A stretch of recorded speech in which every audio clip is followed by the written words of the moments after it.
So we'll have a like around one hour. We will discuss one topic, and next 1 hour another one, and towards the last end we will be doing the we'll be talking about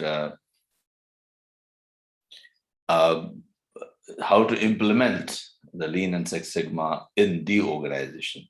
So don't miss out on that. And if we have time, we will be happy to, uh, you know, I'll be happy to share some more case study from different industries. So the important thing is sharing the case studies, and as many case studies as you want. I've got many case studies with me, and those who are interested in learning more, they can stay on for a longer duration. Yeah. Okay.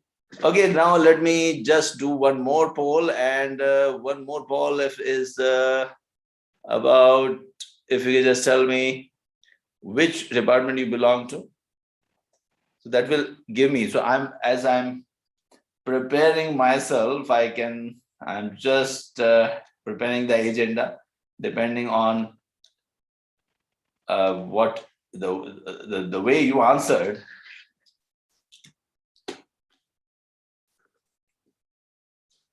And now looking at the answers, I'm just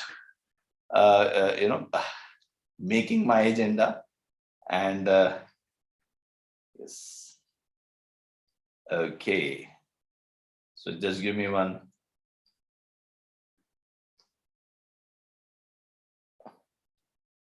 Okay, great.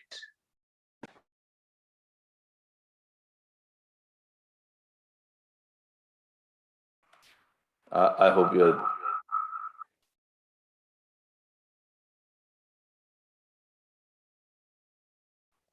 Are you able to hear me, right?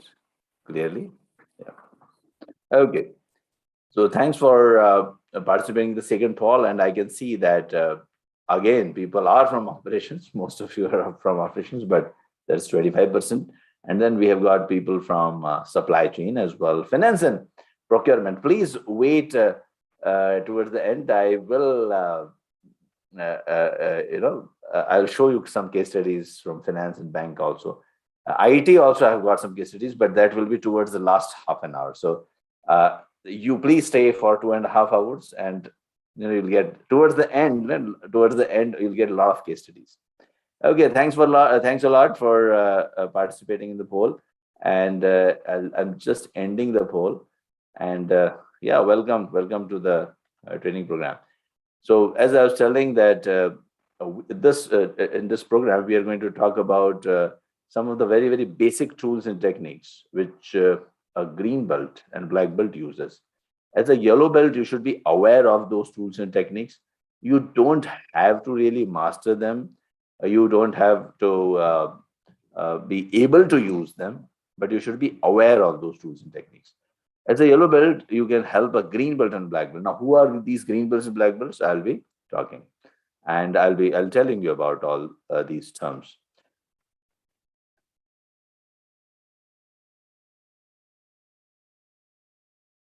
So let me share my screen with you now. So depending on, yeah, so all the videos are available, don't worry. This video will be available to you. The recording of this video will be available to you later on. But don't run away, because if you attend the full program, then only you'll get the video. Okay. Okay, so I will just. I hope you are able to see my screen, right?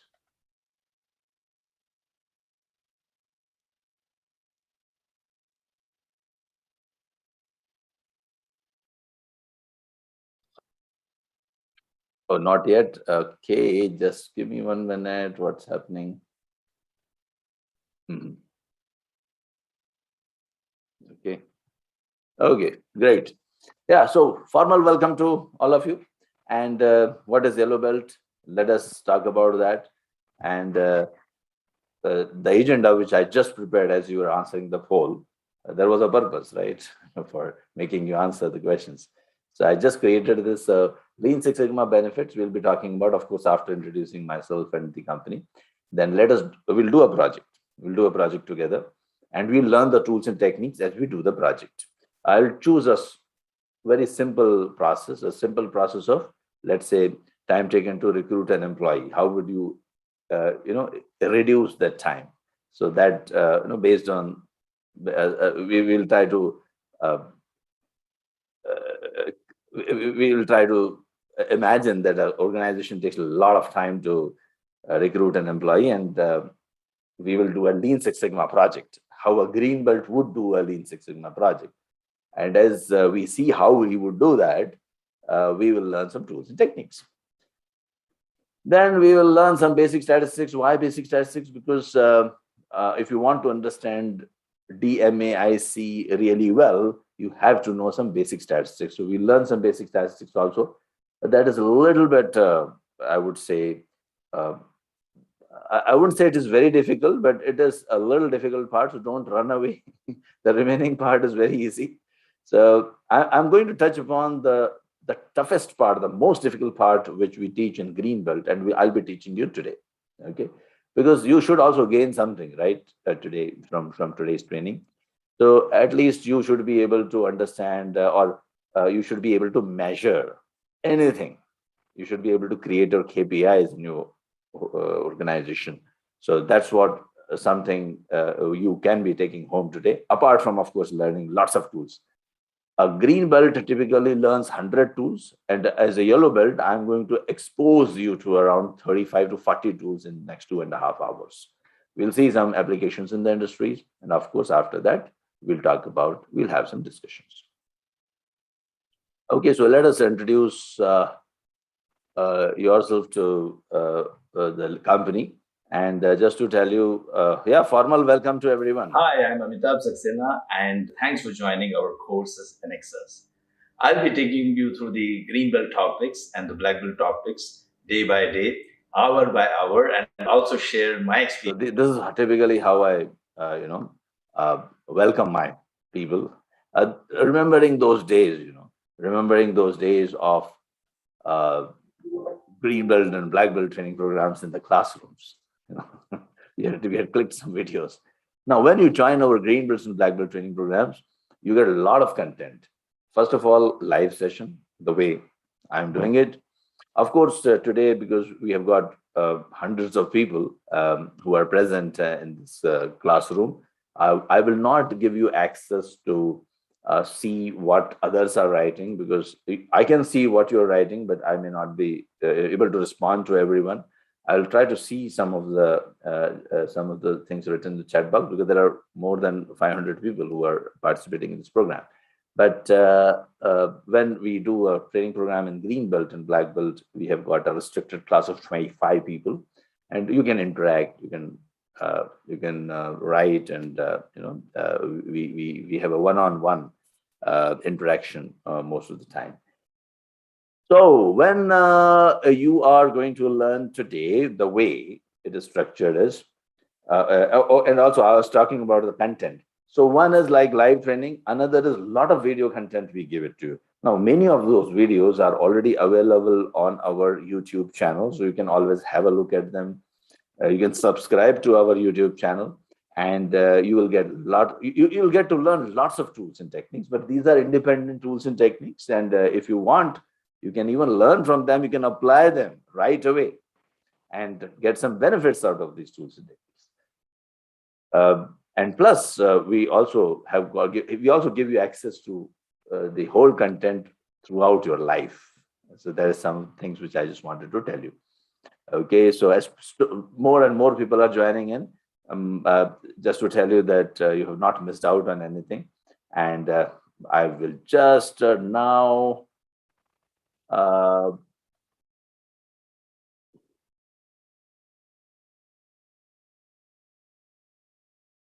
introduce myself and, of course, the organization. So just to tell you that we have been operating for last 16 years, since 2006, and we have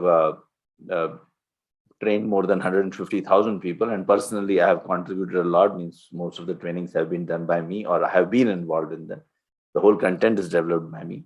I have got 30 years of experience, or 31 years of experience. And let me tell you about myself too.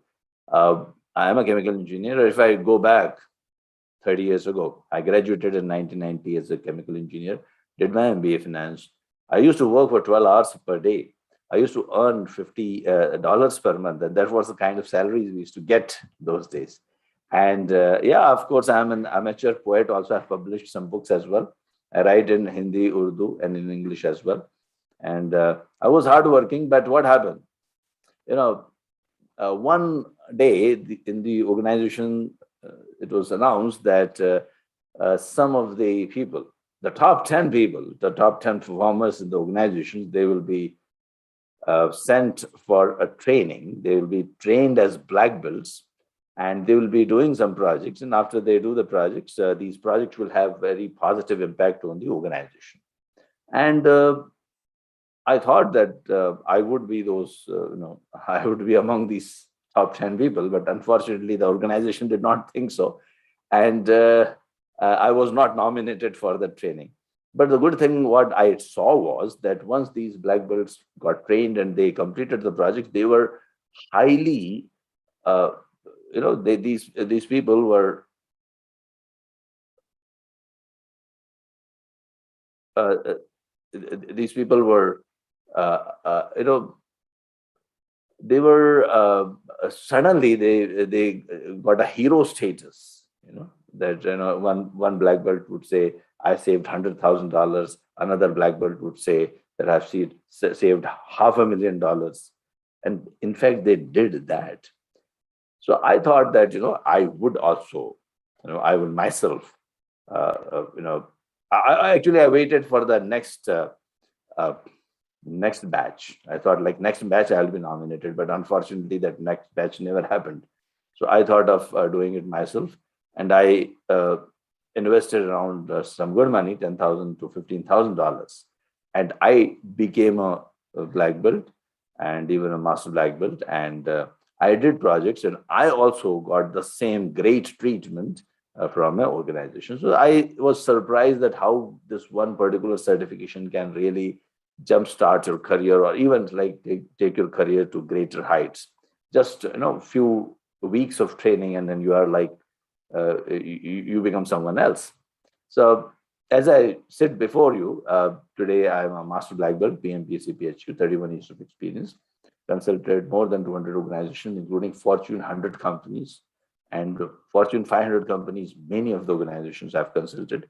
I've trained lots of people, written books, and yeah. And why I'm telling you all these things, because I want you also to achieve this. Yeah. So I have been a speaker in various reputed conferences, and written articles. And if you want some proof, because Lean Six Sigma is data oriented, so in the next 5 minutes, I'll present some data to you that whatever I'm saying, there is really substance in it. There is a data. But before I tell you, before I prove my credentials, then only you listen to me, isn't it? So I just want to tell you, all of you also can achieve much more, because there's a huge demand for improvement professionals. Now, it doesn't mean that you have to leave your job to become a black belt or a green belt or a Six Sigma professional. As as a just to tell you that if you are a chartered accountant, you still remain a chartered accountant, but then you will be a better chartered accountant. You will be able to solve the problems. If you are an engineer, still remain an engineer. If you're a nurse, you still remain a nurse. If you're a physician, you still remain a physician. But the way you'll perform a surgery, the way as a nurse you'll treat a patient, the way as a banking professional you will look at the errors and the defects and the customer dissatisfaction reports will be totally different. And in fact, I can tell you, after 2 hours or 2.5 hours, you yourself will be looking at problems in a different way. So that's what Lean Six Sigma training helps you to achieve.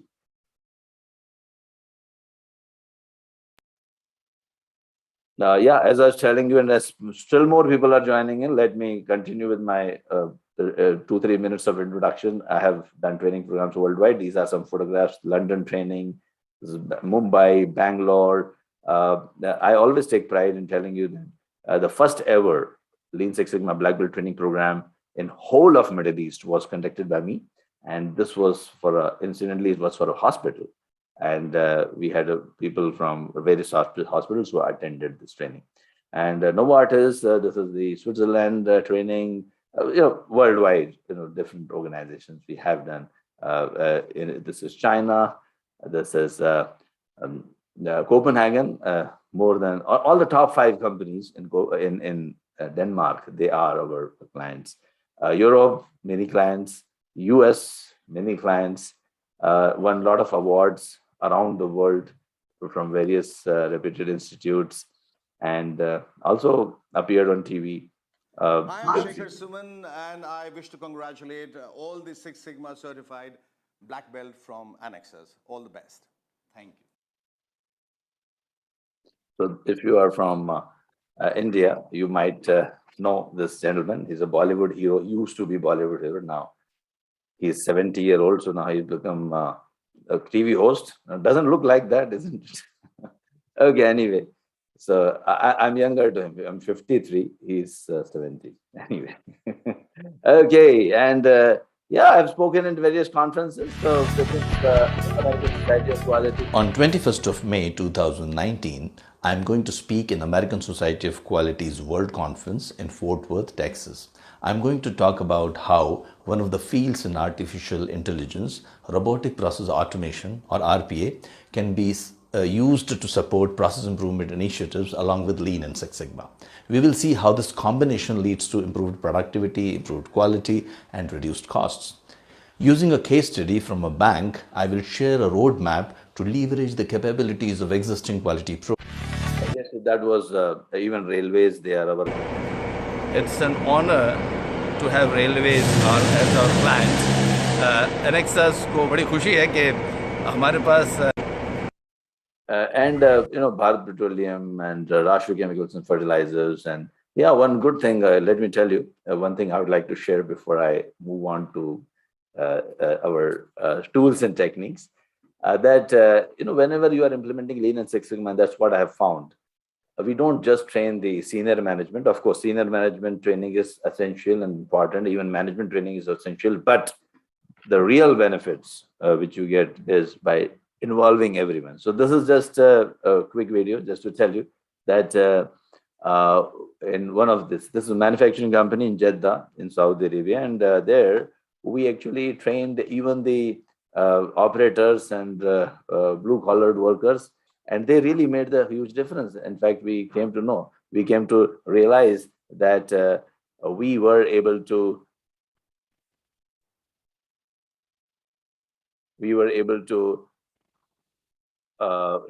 immediately improve the success rates of the project.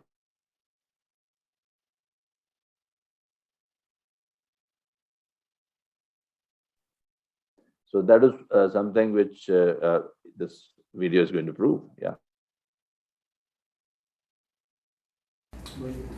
The advantage of conducting a Lean and Six Sigma training program and implementation is that you get to work with lots of people from various countries, speaking lots of languages. Like the way we have this client, where we have trained the senior management to the people on the front line. तो हमारे साथ आज हमने Lean का workshop किया है, और हमारे साथ बहुत सारे अलग अलग कंट्री से लोग हैं, जैसे कि यहाँ है हमारे साथ बांग्लादेश, और यहाँ पर इंडिया और पाकिस्तान फॉर अ चेंज दोनों साथ में खड़े हैं, माइंड वेल, और नेपाल है, और हमारे साथ फिलीपींस, और हम सब मिलकर बोलेंगे and we are the world. So I can tell you, Lean Six Sigma also brings people closer together across the countries. Yeah, so this was all. I've written a book about. So anyway, I'll not talk too much about it. You can always buy this book. It's an Amazon bestseller. It is about my journey as a Lean Six Sigma consultant. and how we started in Europe, and then how we expanded all over the world. Okay, now let us talk about the Lean Six Sigma benefits. What are the benefits of Lean Six Sigma? So when okay, can you please answer this question? What are the similar things which you see here? Manufacturing company improves production by 30%. A hospital reduces discharge time of patients from 3 hours to 15 minutes. 64% reduction in recruitment time in multinational company. Hotel improves the customer experience and increases bookings to almost 2 times. A bank reduces errors and cycle times by 80% with enhanced CSAT. CSAT means customer satisfaction, and insurance claims reduced by 70%. Can you tell me what are the similarities? So you can write in the chat box. I can see your answers. So I see that, okay, Mohammed Sajjad is writing, Alex is writing, Imran and Liliana. Okay. Oh, so many people. Okay.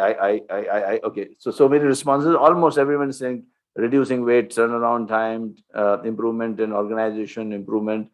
Yeah. All are talking about, yes. So all of you are right. And let me tell you that, yes, one more thing. Can you tell me one common thread? What runs, what is the common thread which runs through all of these examples? Yes, it is. They are, some of you have guessed, Lean Six Sigma. They are all Lean Six Sigma projects. Now, what is a project? What is Lean Six Sigma? See, Lean Six Sigma is about improving the processes in your organizations, solving the problems in your organization, improving the customer satisfaction in your organization. How? By using projects approach. By using a projects approach. What is the definition of a project? The definition of a project is it has got a starting point and it has got an end point, right? What is the definition of a project? It has got a starting point, it has got an end point. It doesn't exist after some time. It's a one-time activity. Project is dead after some time. So here you are trying to improve a process by converting that improvement opportunity into a project, right? So thanks, Shanul. Okay, and thanks. Okay, yeah. So I see a lot of reactions. So I'll focus rather on the training. Thanks for you keep writing the chat messages, and I would yeah. So Soumya, Prabhu, Madhukar, I think, and Ahmed, and everyone. I'm reading your messages. Coming with this, if I just want to define what Lean Six Sigma is, if someone asks you in one sentence, tell me what is Lean Six Sigma?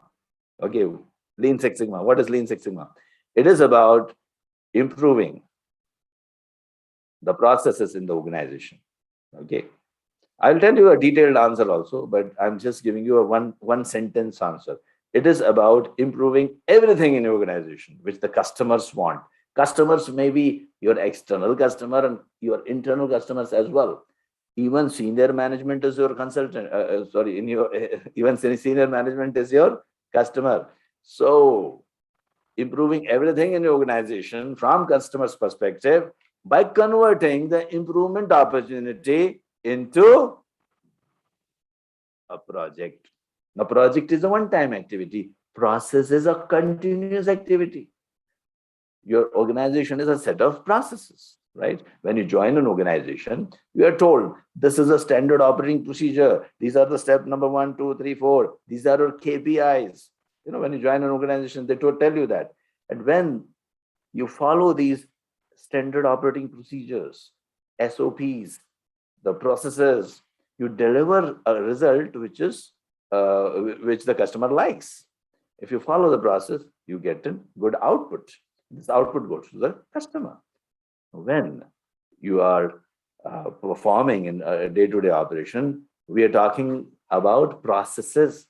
You're engaged in repetitive processes, isn't it? If you are in manufacturing, you are repeatedly. If you are manufacturing cars, you are manufacturing these cars repeatedly. One after, you have got 1,000 cars produced per day, maybe. If you are manufacturing chocolates, you are producing 1 million chocolates per day. If you are in a hospital, you are treating 500 patients in one day. Yeah. So this is the process. Our organization is a set of processes. Now processes will have issues and the customers will face those issues. Now these problems from customers' perspective, they can be easily solved by using Lean Six Sigma. So that was a longer explanation. Once again, let us look at what Lean Six Sigma can do for the organization.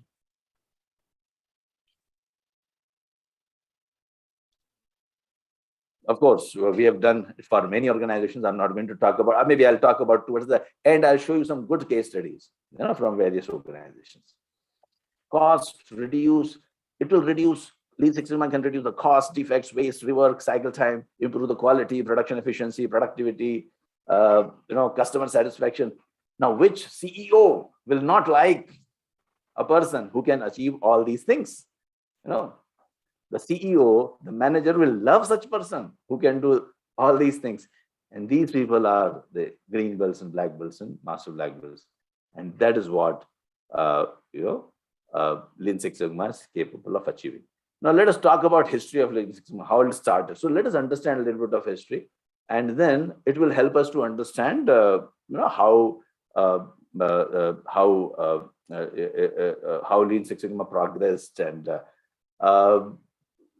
I'll take the help of a video because it will be an easy, otherwise, let me talk about the video. I think it will save my time and my energy as well. Okay. The company achieve all these things. So, well, Lean and Six Sigma green belts and black belts are those individuals who can do improvement projects in the organization by choosing improvement opportunities and converting these improvement opportunities into projects. It all started in Motorola when Bob Galvin, the CEO, took a challenge saying that I would like to improve everything by 5 times in the organization. And he was told about some statistical tools and techniques which Bill Smith and Michael Harry were using to improve the processes. Bob Galvin was so much impressed with what Bill Smith and Michael Harry were doing, he told them to develop a methodology which, if applied to the organizational processes, can improve the processes. So he was particularly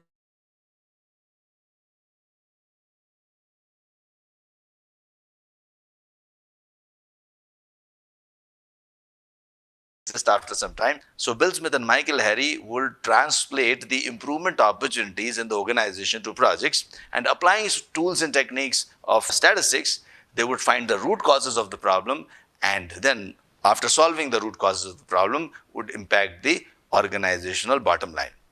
Both of them developed Six Sigma DMAC methodology. They started training the green belts and black belts.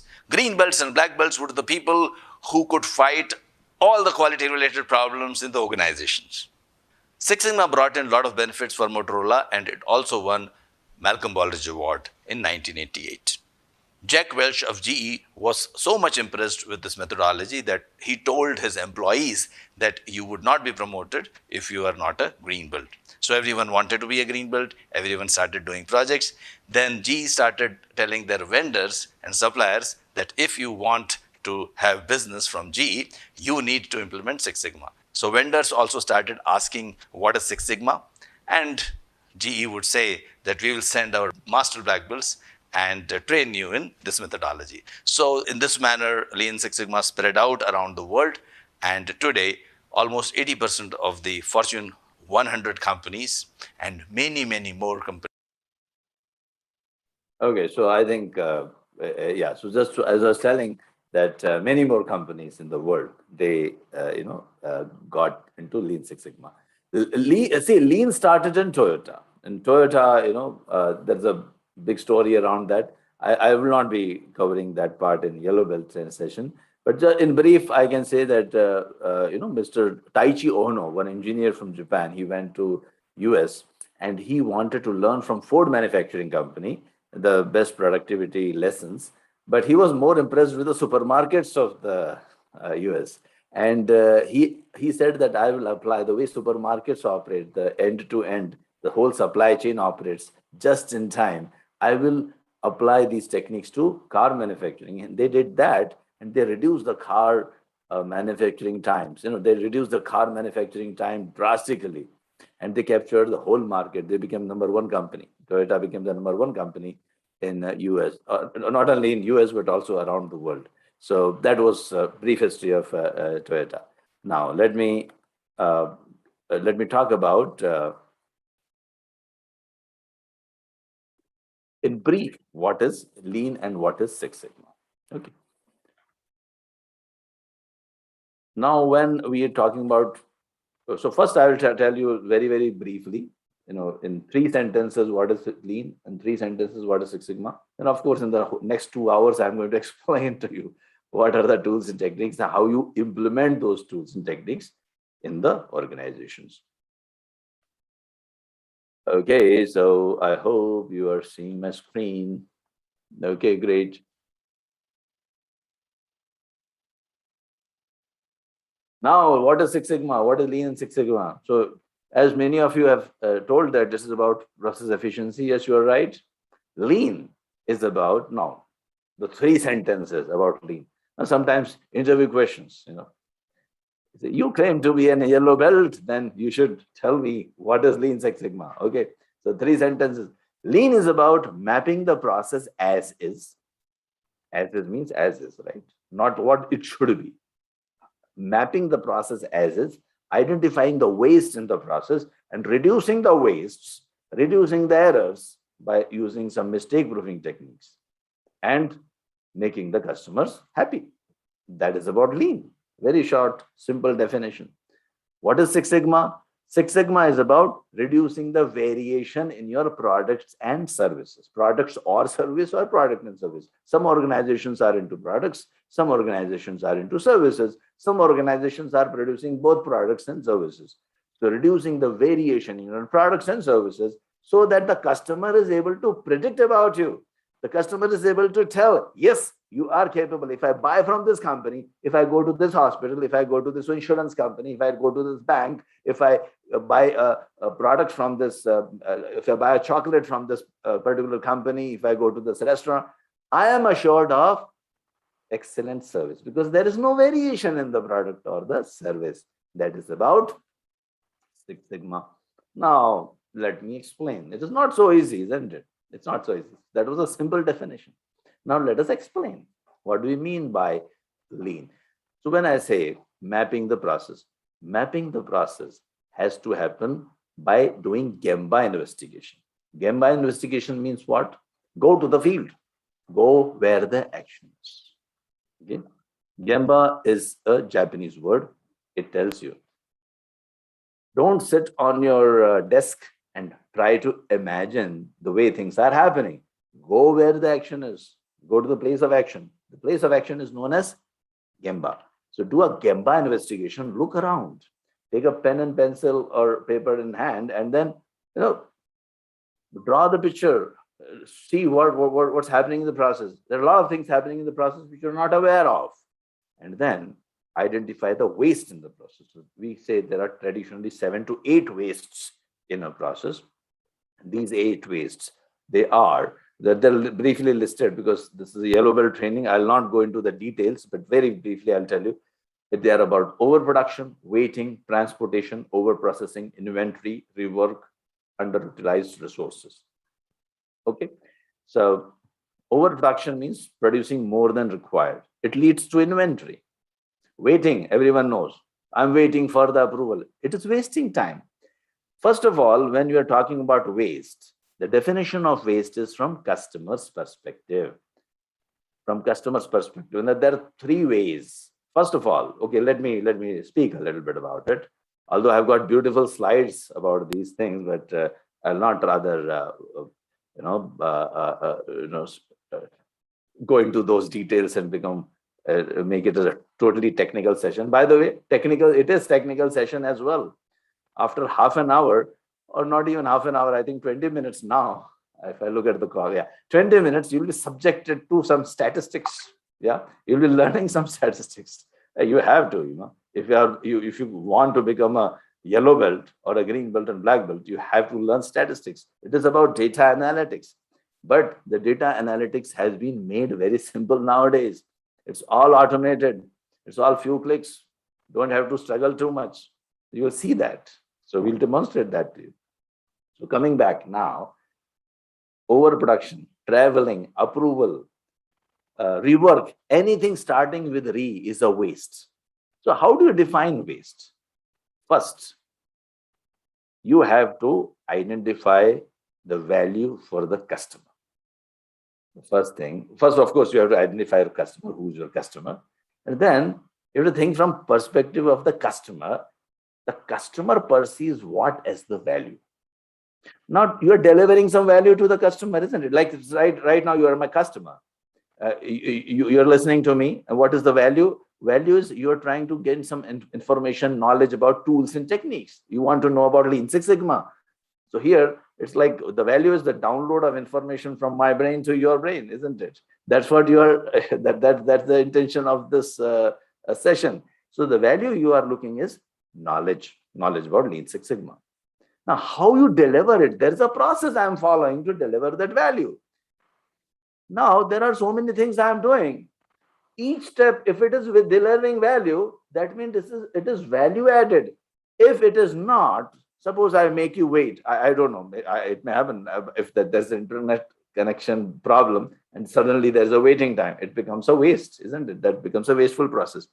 And if I start talking about COVID-19 situation, it's again a waste. It's not going to add any value to the session. Suppose I travel, transportation. Earlier, I used to do that. 2 years ago, I used to travel to the destination, to nice destinations in Europe and Middle East and US and Philippines and in India, staying in some good hotels and then delivering this training. Now, this transportation from customer's perspective, like taking a taxi to reach the airport, waiting in the lounge, then waiting for the boarding pass to be issued, and then waiting for boarding in the aircraft. All these are process steps which I am performing to deliver value to you. But from your perspective, these are non-value added activities. These we call it as wastes. So in short, the 7 wastes which are listed here are, as I told you, anyone remembers? Yeah. So can you write down in the chat box, what do you think are the wastes? And as I promised, maybe there are a lot of people from healthcare. So let me take healthcare example. Although I have got manufacturing examples also. So many manufacturing examples are there. But let me, talk about healthcare example. Very quickly, I'm just pulling out some slides as you write. Yes, okay. So almost everyone understands. Oh, okay. Okay, you don't need any training. You learn too fast. Okay. Yeah, so let me tell you, I'm just pulling out my green belt material now. Sorry for that. Actually, you already know so many things, and I have to deliver more value to you. So some of the examples. Okay. Now this is a blood test. Everyone has done a blood test, right? So there are 10 steps there. But from customer's perspective, patient is the customer. Patient, what is the value? Value is looking for, patient is looking for the value. What is the value? My health status. As a patient, I'm interested in the status of my health. Now, walking to the OPD, registering in the outpatient department, walking to lab. Now, all these things are not adding any value. So if I do a value-added and non-value added analysis, there is a lot of waste in the system and only 2 steps are adding value. From patient's perspective. See, as a hospital, I may say, well, you have to walk to the OPD. You have to register. But registration is not adding any value to the final, what the value what the customer is looking at. Please understand. You have to be a little ruthless in identifying the non-value added activities. You have to develop an eye for a waste. You have to develop an eye for a waste. There is waste lying everywhere in your manufacturing organization, in your bank, in your hotel, in your whichever organization you work. Everywhere it is. Waste lying everywhere. Identify the waste, reduce it, cut it down. And that is what it talks about. Lean. Lean is like easy to understand. So some more examples. Let me, waste of intelligence. You hire a PhD person and give him data entry job. That's a waste. It's total waste. Yeah. 80% of the nurse calls, if you go to the hospital, the patient says, my pillow cover is dirty, my no, the bed sheet is dirty.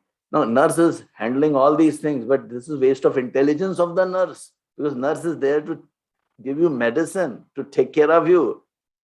That is not her job to talk about the pillow covers and bed sheets. This is waste of intelligence. Look at your work, what you do from morning to evening. 50% of the work is waste of your intelligence. You are writing some routine emails. It's waste of your intelligence. You're highly qualified person. You're capable of doing great things, greater ideas, improving the process, but you're not doing that, right? So lot of improvements can be achieved if I identify the wastes, and there are a lot of case studies.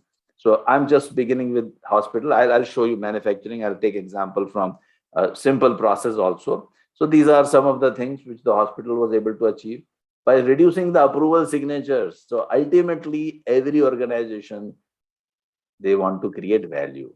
Okay, that is what the whole idea is. Some more examples of wastes.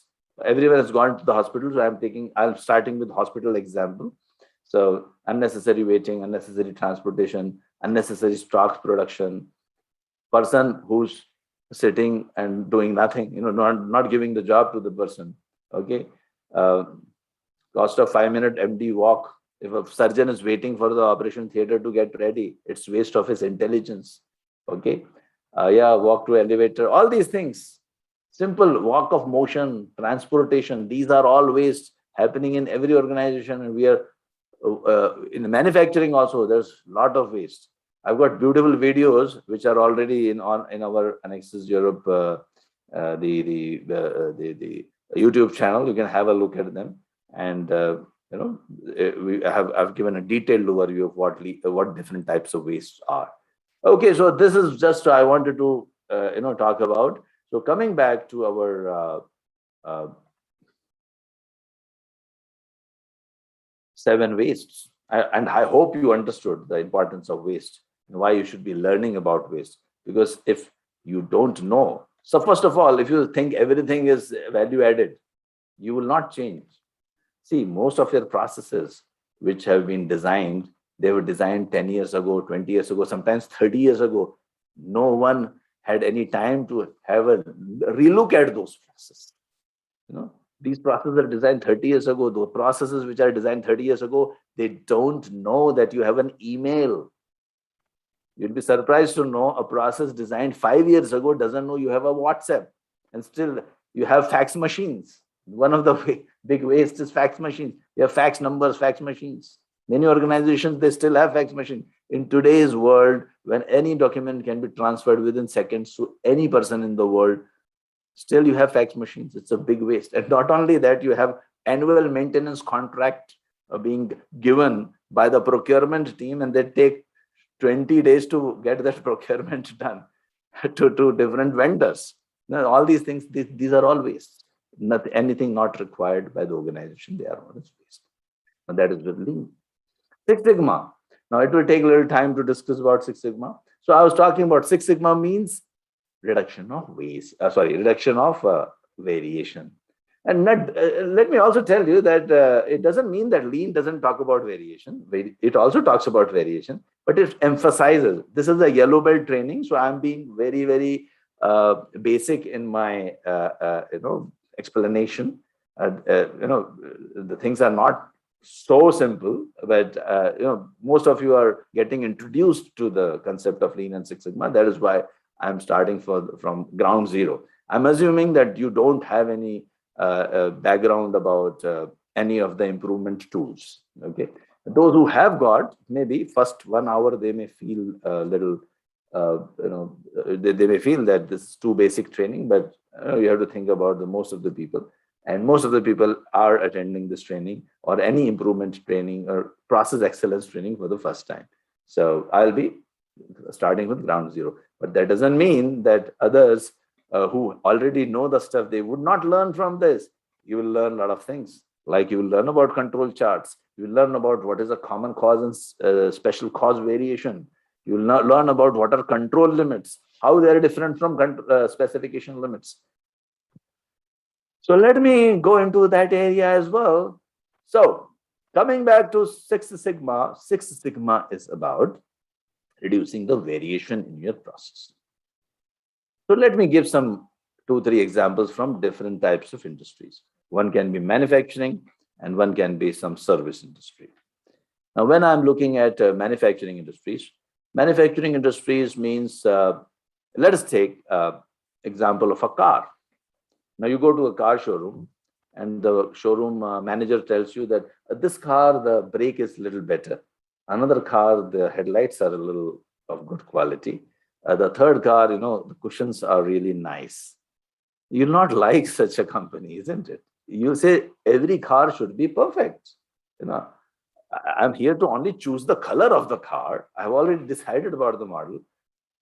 So if there are 100 cars available, I can pick up any one and I should be confident of the quality. There should not be any variation on the efficiency, effectiveness. There should not be any variation. Let us take an example of a service industry.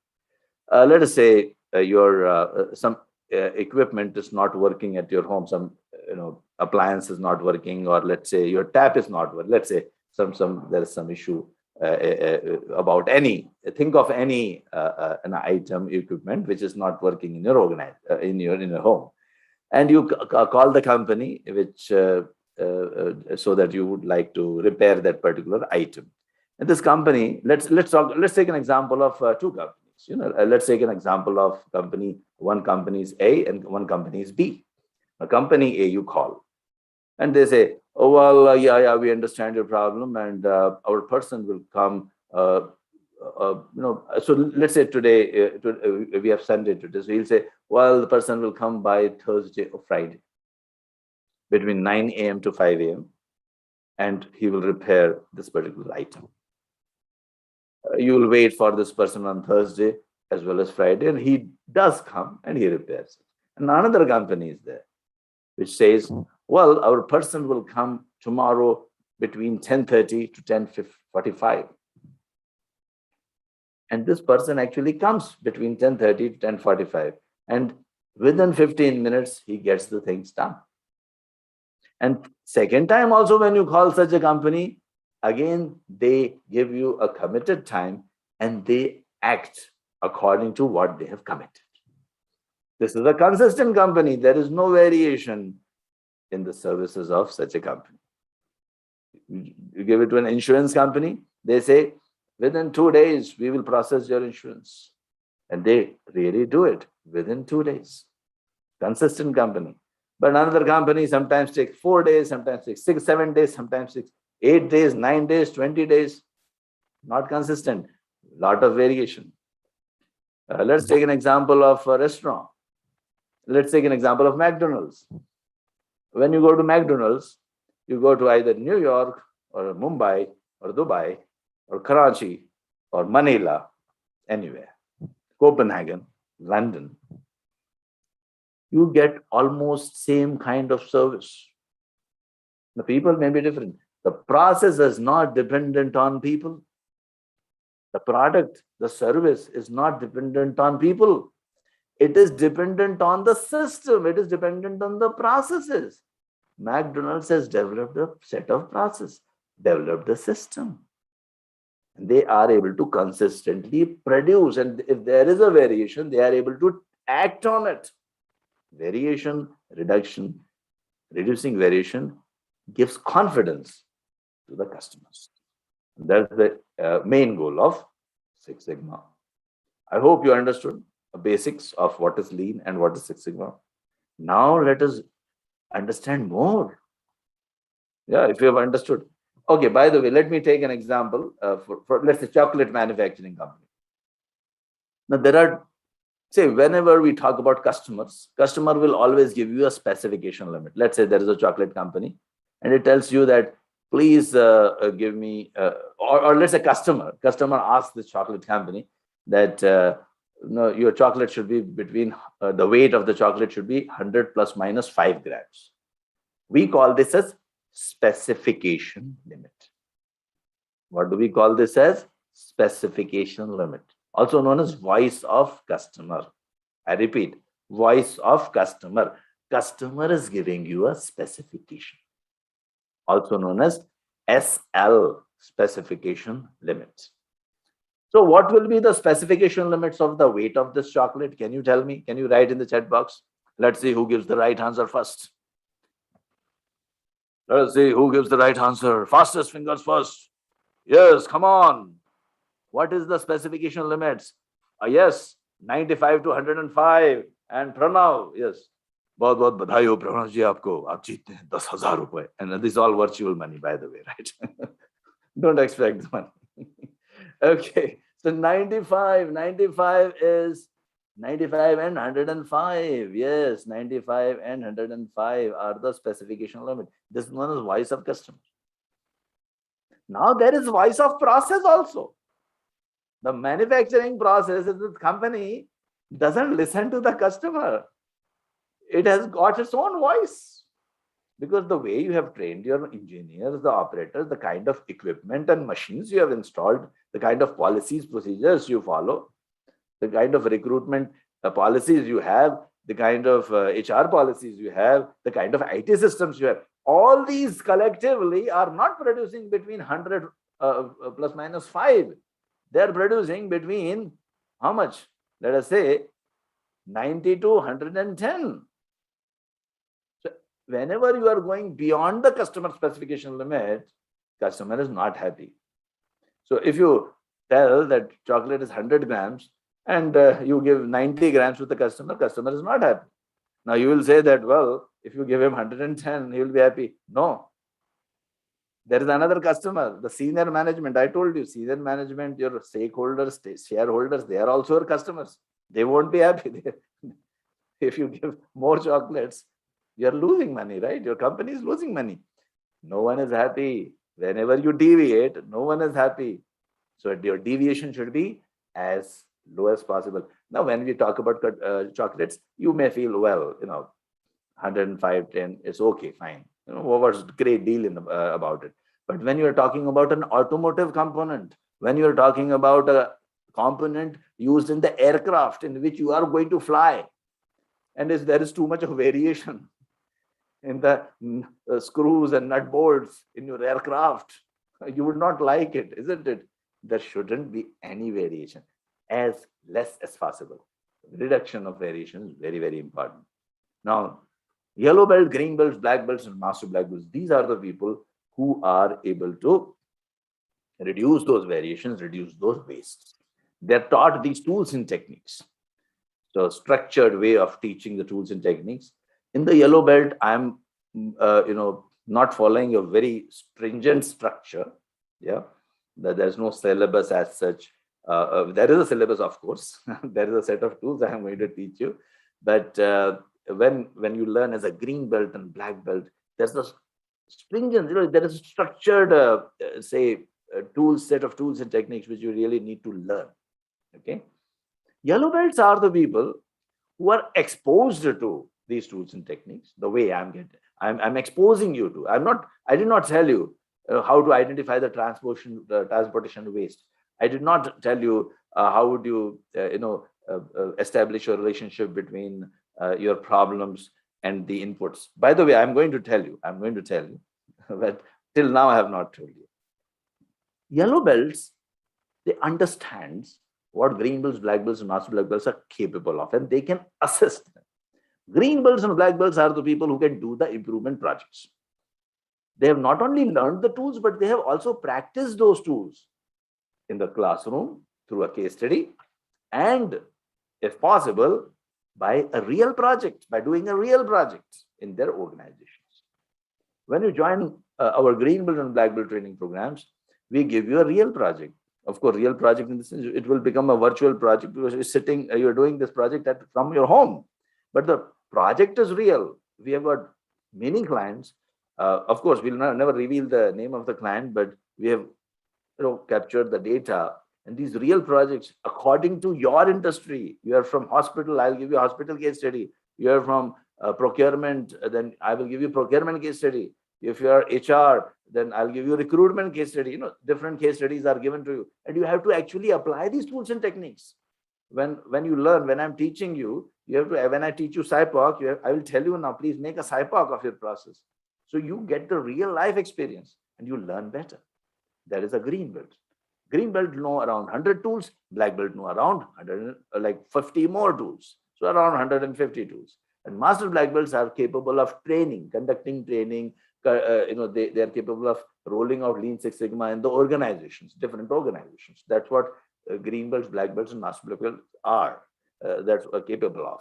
And as a master black belt, you can become a independent consultant like me. Many master black belts are really doing pretty well, spread around the world, who have been trained by me. Many of them are giving a tough competition to me. That's fine. We are happy with that. that speaks about our success, by the way. And we want to make you see. My aim is to create 1 million belts. Now, I'm not talking about green, black, everyone combined, yellow, green, black, master black, 1 million belts, well-trained, who understand what is Lean Six Sigma, and preferably green and black belt who can actually make a difference, right? And I hope by 2030, I'll be able to achieve that. And I'm really doing with all the zeal, energy, everything. Okay, great. Now you have understood green, yellow, green, black, master black. These are the people who are capable of fighting any quality problem in any industry, like a karate black belt. Like, yeah. I click a picture also. After the training in the classroom, I should click a picture with all my participants with this pose. Yeah, like we are green belts, we are black belts. I've got many photos like that. Okay, now let us do a project and also understand. So I'll be introducing to the basic strategy. So as we do the project, okay, we'll imagine a problem. Actually, we'll not imagine this problem was there. This is a 10-year-old project. And I have kind permission of this organization to talk about this. I'm not going to reveal the details of the process and the too many the names, etc. But I have got the permission of this organization to share it's a simple process, so they're fine with that. Although that company is a EPC, like engineering and procurement, it's into, it helps the largest oil companies of the world, like Aramco, ADNOC. These, by the way, they are all our clients. But this company is actually helping in the construction and commissioning the large petrochemical plants. Now, I have, but don't run away now looking at those names, because I know people, many of my participants are not from manufacturing. So I will choose a simple process, which everyone understands, but from that particular company, which is a recruitment process. Okay, and we will apply all these tools and techniques. We'll learn about these tools. Now, whenever you are doing a project, you follow DMAIC, define, measure, analyze, improve, and control. DMAIC, DMAC. Now, this is one more thing you should learn. As a yellow belt, you are expected to at least know about DMAIC, DMAC. Okay, so define, measure, analyze, improve, and control, DMAC. Okay. And in define, we'll learn CPHQ, project charter, measure, we'll learn types of data, normal distribution, control chart. These are the tools which we'll be learning. Okay, here we go. So this company wants to reduce the recruitment cycle time of their engineers. Okay. So as I told you, tell me the DMAC, what is defined? See, if you write, although you are seeing, but if you write, you use all 5 senses. While you are learning, you should use 5 senses. Now, I don't have control because I'm not going to give you exercise in yellow belt. It's a short time, 2.5 hours. I want to teach you as many tools as possible. So I'll not give you any exercise. I'll do the exercise for you on your behalf. I'll be writing down. I'll use my whiteboard. But please write in the chat box. Why not? Full form of DMAIC, define, measure, analyze, implement, control. Or you write in your notebook if you are using a notebook. You have to learn. Don't just listen, please. In the define phase, you do SIPOC, VOC, and project charter. 3 things. SIPOC, VOC, and project charter. Let us learn about what are SIPOC, VOC, and project charter. SIPOC is about mapping the process. Okay, before that, let me also tell you, whenever you are doing a project, you have to do the project in team. Okay, team undergoes 5 stages: forming, storming, norming, performing, and adjourning. You form a team. Okay. When you form a team in Lean Six Sigma project, you always first assign a problem to some top performer in the company. The top performers are, they're chosen as green belts and black belts. And who will choose? Of course, the senior management. So typically what I would do is, when I'm implementing Lean Six Sigma in the organization, after say 35 minutes or so, 40 minutes or so, I'm going to tell you how to implement Lean Six Sigma in an organization. What is the roadmap? As a master black belt, I'll tell you what is the whole roadmap of implementing Lean Six Sigma. That part we'll do later on. But first, let us understand what is a project and how to execute the project. So organizations have problems. I will go to the CEO. Generally, I would go to a CEO and I'll tell me your top 5 problems or top 10 problems. And he will give you, different problems. So I'll choose each of the problem, I'll convert it to a project. And one project will be given to one green belt or maybe a group of 2, 3 green belts. And now we have got green belts, and a person like me will guide them, master black belts. Manager of the process, in whose process you are doing the project. This person becomes the process owner. We call him as the process owner. Remember those things. Okay, please. Process owner is the manager of the person, manager of the process in whose process you are doing the project, right? And I told you what is a process, what is a project. Process is a repetitive activity. So tell me, which process we are talking about? Tell me, which process we are talking about here?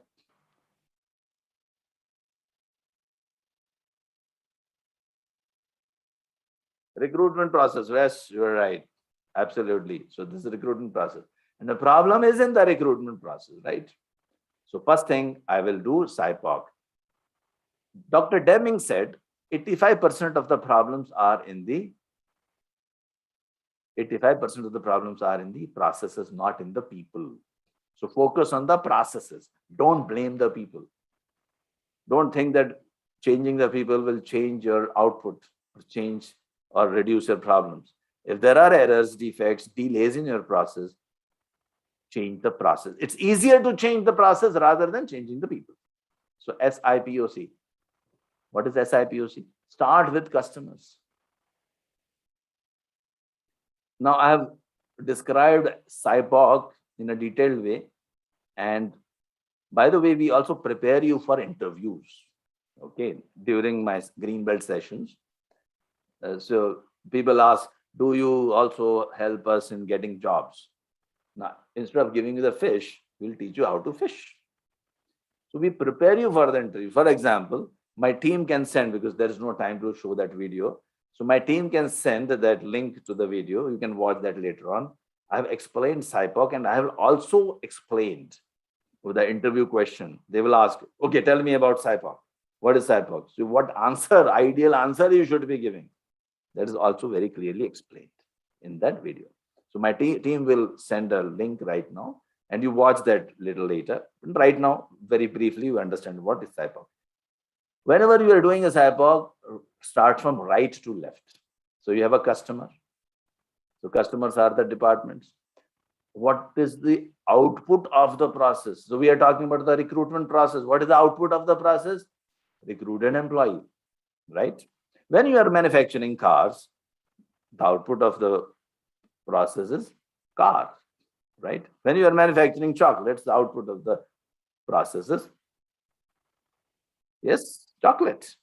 When you are treating a patient, the output of the process is treated patients. Okay. So we have listed down, then this is the high level process steps. Don't write the detailed steps here. High, very, very 50,000 feet view of the process. That's what we are looking at. And then we also write the inputs. What are the inputs to the process steps? We call it as SIPOC. If you want to know the details and how to make a SIPOC, etc., you can watch the video. My team has already put, my team member Naveen has put this video. Just store these links. They're very, very important links. By the way, we have got many tools like that, all listed on our YouTube channel. Please subscribe to that. You'll get access to everything. Also, you can you can follow me on LinkedIn. Every week I post 2 to 3 videos of tools and techniques. All will be useful for you. And I keep writing about quality improvement. I also conduct project management trainings, PMP trainings. So I keep talking about all these topics in my posts.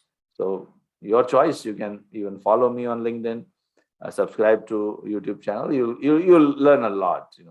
I can assure you that. Coming back, SIPOC, SIPOC, process, inputs, suppliers. Now, what is the problem?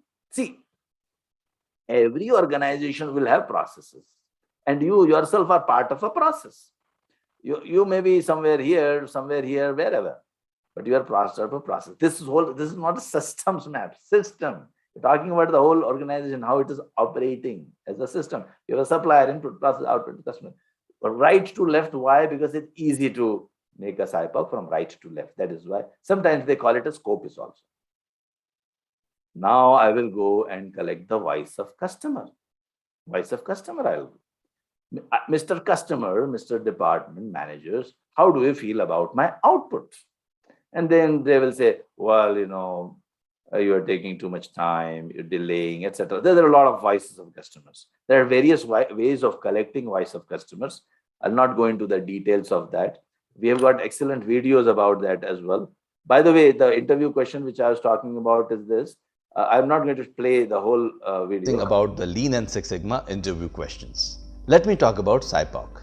SIPOC is a tool derived from Deming's systems approach. He used to say that 85% of the problems are due to the processes and only 15% are contributed by the people. It is a tool that gives you 50,000 feet overview of the process.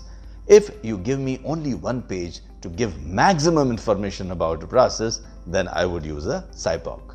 So if you are asked about the SIPOC, then you can say that it is a tool that is used to see the overall process in one instant. It gives the whole picture of suppliers, inputs, process. Okay, so I think you got the idea. These interview questions, there are many like that. For each of the tools, we have an interview question and the ideal answer to that. If you use that answer, you will never, there won't be any problem. Okay, now I've collected voice of customers. So customer will say, well, the recruitment is delayed. What I have to do? I have to put a measure on it. We call it a CTQ, critical to quality measure. We call it as CTQ, critical to quality measure, CTQ, right? Remember? So delayed. What will be the measure? Can you tell me?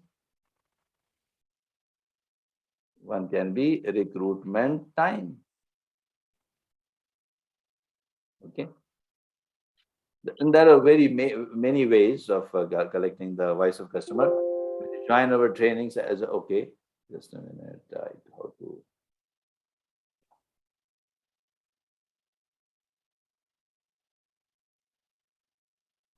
We'll give you a lot of videos of various ways of collecting the voice of customers. Now, let me ask you one question.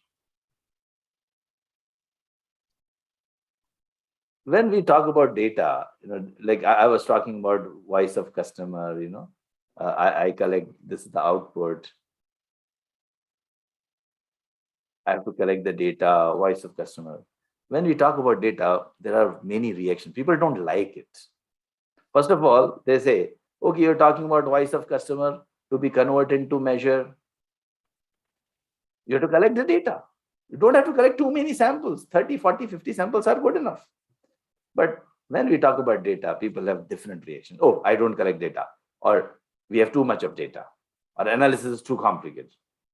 I don't want to give you the data and expose my inefficiencies to you. You will collect the data, make a report, and show it to my senior manager, and then senior manager will tell me why you're not performing so well. Or I have too much data, but I don't know what to do.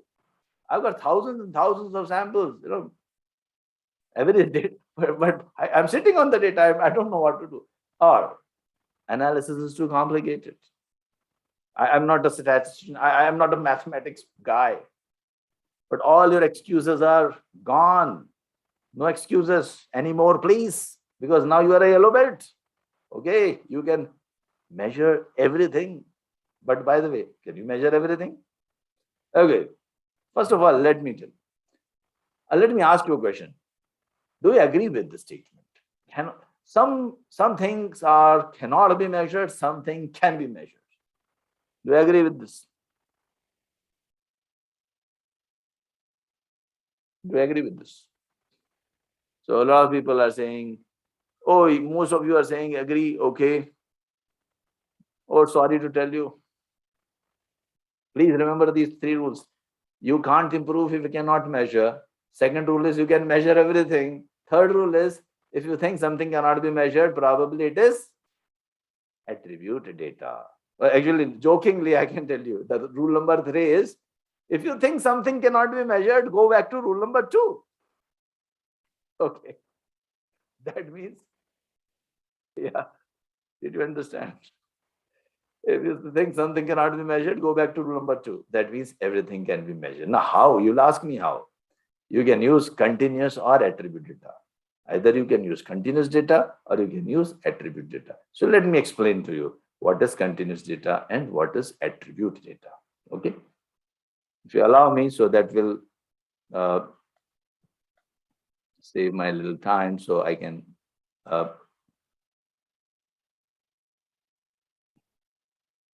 the third rule can be, if you think something cannot be measured, then probably it is attribute data. Now let me tell you, how can you measure anything? There are 2 types of data, continuous data and attribute data. Continuous data can be represented on a number line. It can have a decimal place. It can also have a unit. Say, for example, age, height. Age is 52.5 years. That's my age. Height, maybe 180.1 centimeters. Cycle time of a process, 3.5 hours. Or procurement time in an organization, 120.3 days. Hi, I'm Amitabh Saxena. Okay, sorry. Yeah, now tell me, give me an example of, you now give me an example of continuous data. Can you please tell me? Can you write in the chat box? And I'll explain this or maybe on a whiteboard too.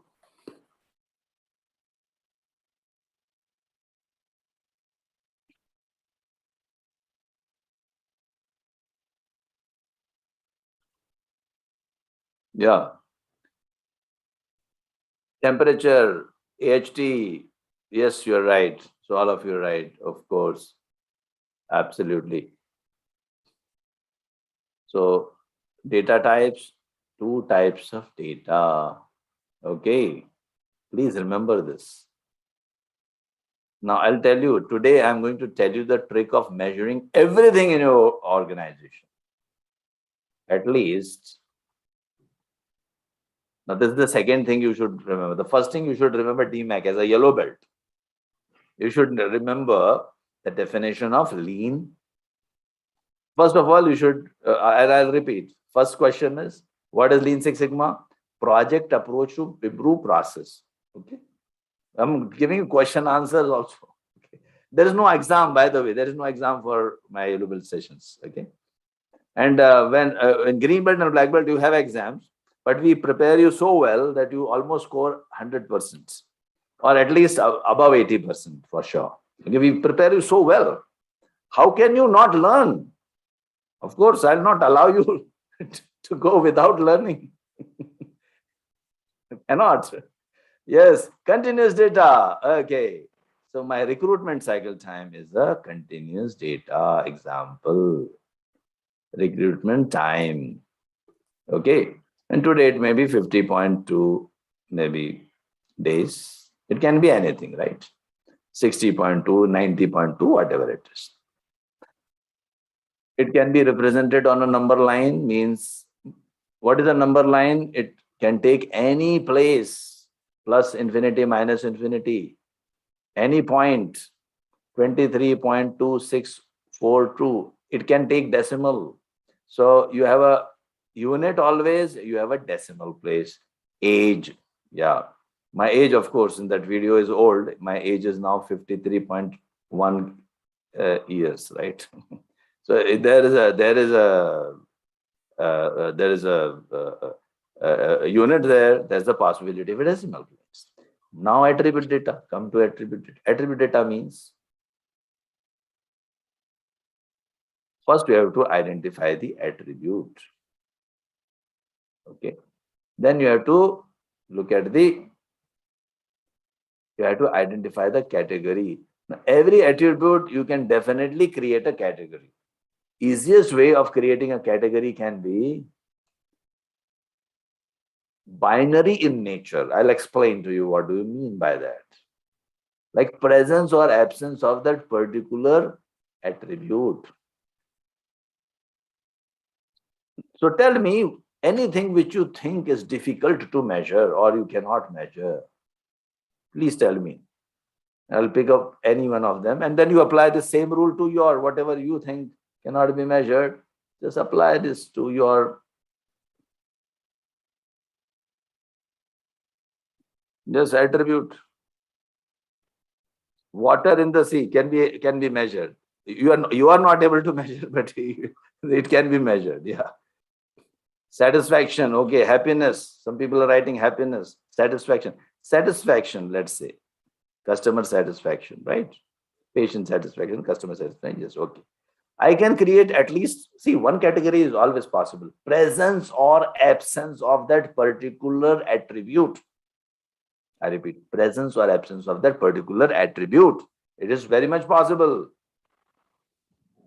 Yes. So satisfied, dissatisfied. Or you can have 5 categories. Highly satisfied, not satisfied, or only satisfied.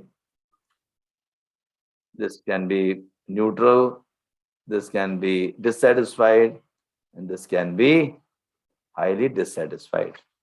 Some people are writing happiness. Okay, happiness, you can measure, of course.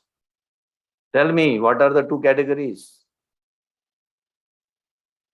Okay, actually in the video I've talked about it. Why not? I'll just happiness. Always, I don't know why people always, they always want to measure happiness. Okay.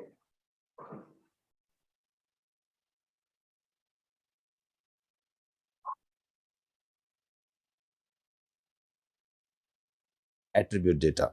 Attribute data can be expressed in categories, and categories can be counted. Say, for example, if you want to measure happiness, so easiest way to measure any attribute data is to create a category, and if possible, you can create a binary category. A presence or absence of that attribute can be one of the simplest categories. So if I take the example of happiness, 2 categories I can create: happy, unhappy. So if I want to increase the happiness in the employees in the organization, then I can always count how many employees are happy. Let's say 60 employees are happy and 40 employees are unhappy. I can express this as proportion. That means proportion of happy employees in my organization is 0.6 and proportion of unhappy employees is 0.4. And it can also be expressed as percentage. Now, this proportion or percentage, they don't have a unit. And a count, like 60 employees, I can't have 60.1 employees who are happy. So the count will not have any decimal point. So this is what continuous data and attribute data is. It is very important to know the difference between continuous and attribute data. And it is very important to understand what is continuous data and what is attribute data, because the tools which you are going to use in the measure and analyze phases, they depend on what type of data you are dealing with. If you are dealing with continuous data, then you might use histograms. If you are dealing with attribute data, you may use pie chart or Pareto charts or bar charts. If you are dealing with combination of continuous and attribute, like in inferential statistics, then you may be using box plots and scatter plots and regression, ANOVA, chi-square, etc. So the tool usage depends on the type of data you are dealing with. So it is very important to understand the types of data. More about it. So I just mentioned some high-end tools. Of course, as a yellow belt, you don't have to worry about them. That's for green belts and black belts. But very, very important. This is the basic thing, basic foundation. When you are looking at uh, when you're looking at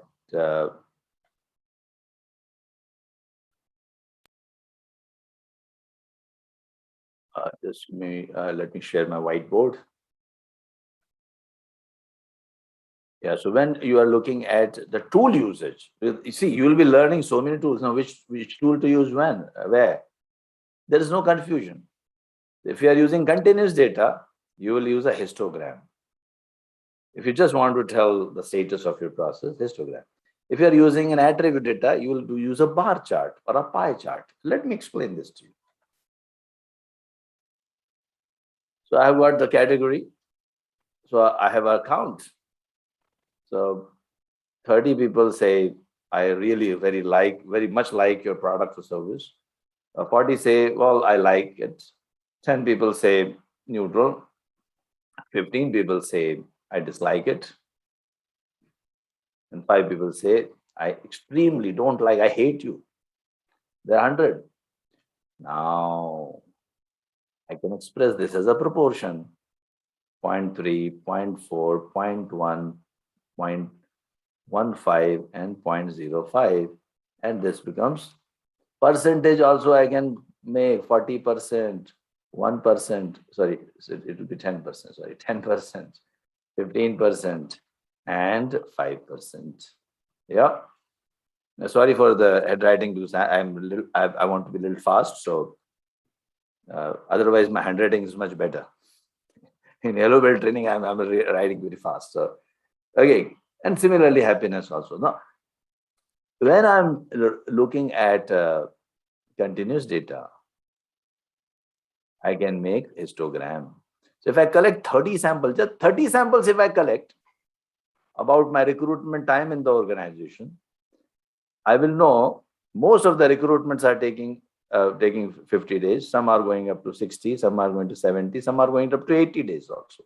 Some are going up to 40, some are going to up to 50, and some are going to 40 days. So this, just by collecting 50 samples, I can predict about all the recruitments in your organization. All the recruitments in your organization, I can easily predict. Okay. And this is true for all the continuous data, like your machine production. If you're talking about the production, your machine is able to produce 50 tons per day, sometimes up to 40, sometimes up to 80. So 40, 50, sorry, 30. This is 30. Thanks for reminding me. Yeah. Yeah. 30 to 30, 40, 30, and 20. Yeah.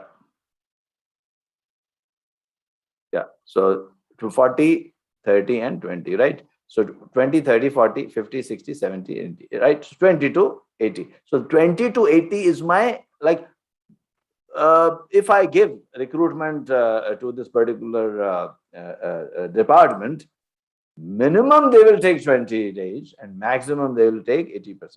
We call it as voice of process. As if recruitment process is telling you that, yes, I will behave between 20 to 80 days.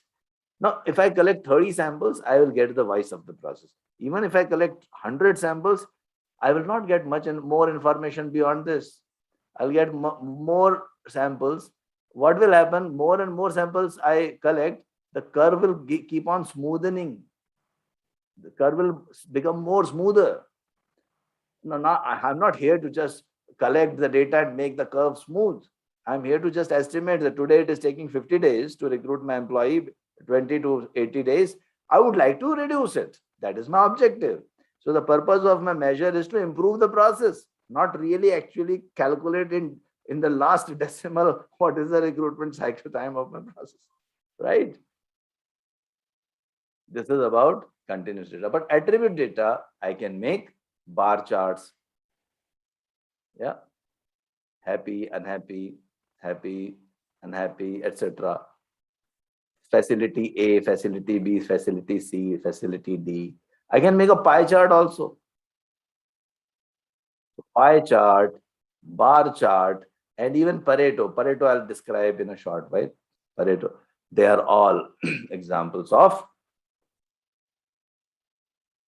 they need to be they need to be used during the attribute. So if I want to display, if I just want to tell the world about my performance, if it's continuous data, I'll use a histogram. If it is attributed, I'll use a pie chart or a bar chart. I hope you are with me till now. You're with me. You have understood. If you have understood, then I'll complicate the matters further. I'll make this complex.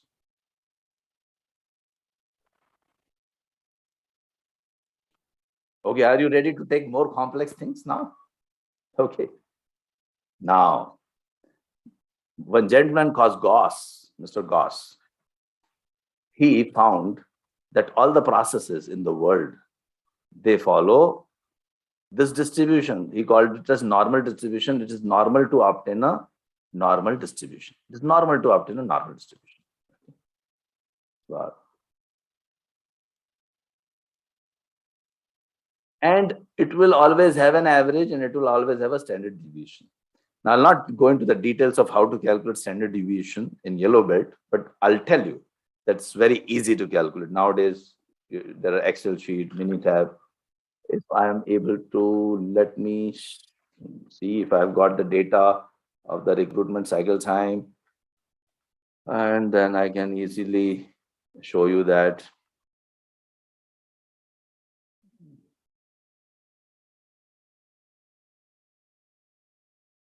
So let me, we have done these projects in many organizations. So if I've got the data, I can even, use that data just for,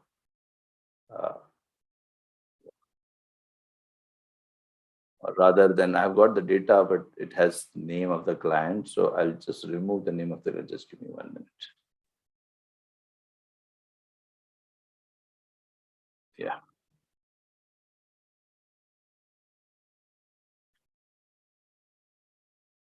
Yeah. So as I open, I'm just opening Minitab sample. I'm just opening that. So this is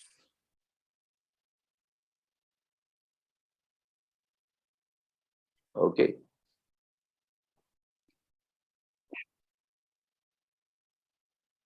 Okay. So I've collected the recruitment time of the for say 15 samples, 15 recruitments, and I can easily now. Don't worry about how I'm doing it in green belt. Very slowly, I will teach you how to when to click the right button to get those graphs. Right now, just I'm telling you the capabilities. It's very easy to do all these analysis. So I've got an average of 50, standard deviation of at least around 5 days. Okay, so that is what my data suggests. Now I can predict about the whole process, and that's what Mr. Gauss said. And he also observed one important, very interesting phenomena. He said that all processes have got average. So my process here has got 50 days. Standard deviation is 5 days. He observed that every time, if you just keep on adding one standard deviation on left and right side, within plus minus 3 times standard deviation, you will get 99%. If you want to be very precise, 99.73% of the total population. I'm talking about the population. I'm not talking about the sample. I've collected 15 samples, but I'm not here to predict about sample. I'm not interested in sample. I'm interested in the population, the whole population, isn't it? Now, if I'm talking about the whole population, I'm 99% sure that all the recruitments will be lying within -3 standard deviation to +3 standard deviation. So let me calculate for my recruitment process. Average is 50. So I'll put 50 here. Standard deviation is 5. So 50 plus 1 time standard deviation is how much? 50 plus 1 time standard deviation is how much? 55. 55. This will be 60. This will be 65. This will be 45. This will be 40. And this will be, please let me know, because sometimes I'm in a hurry, because in yellow belt, I want to give you more information. So yeah, sometimes I do the miscalculations. Yeah, I hope this is right. We call this as lower control limit and upper control limit, LCL and UCL. Now this is different from your SL. Remember SL? What did I tell you? SL means specification limit given by the customers. What is UCL and LCL? It is voice of process. Sorry, voice of process. As if your recruitment process was able to speak, it would tell you that I'm going to take between 35 to 65 days. This is UCL, this is LCL, and the process will be behaving within these limits. Okay. If it is behaving within these limits, we say it is under control. It is under common cause. What do you mean by common cause? Because there are a lot of causes. Why this variation is there between 35 to 65? Because recruitment is because there's a lot of causes, isn't it? Like a lot of factors. In fact, you can even brainstorm out of the causes. I'll tell you how to brainstorm, etc. But right now, let's understand first the control charts. What common cause means? These are the causes, so many causes, which are affecting my recruitment time. All the causes are acting on my system and producing this variation, which is known as common cause variation. I call it as common cause variation. So suppose one recruitment suddenly goes up, takes 100 days. I will say some special thing has happened. We call it as special cause variation, and I can assign a cause. We also call it as assignable cause variation. So this is the region of common cause variation. And what I have drawn is a control chart. I'm hurriedly teaching you all these tools as a yellow belt. In green belt, we take 1 hour each. In control chart, I have to spend 2 hours. Okay. It is very important to understand common cause, special cause.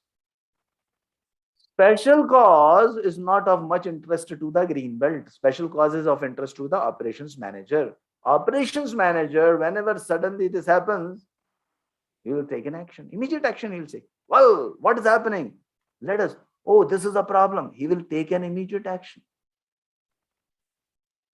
But for a green belt or a black belt, we are more interested in comparing the voice of process. What is voice of process? Voice of process is this. This is voice of process with the voice of customer. Now the customer is telling the recruitment should happen within 30 days. Customer is telling, department manager is telling, recruit the person within 30 days. So I need to shift the control limits of my process and get my new limits. Maybe my new X bar average time would be 15 days and a standard deviation of, let's say, 2 days. So it will be 2, 2, 2. So 21 days here and 2, 2, 2, 9 days here. So new LCL and new upper control limit.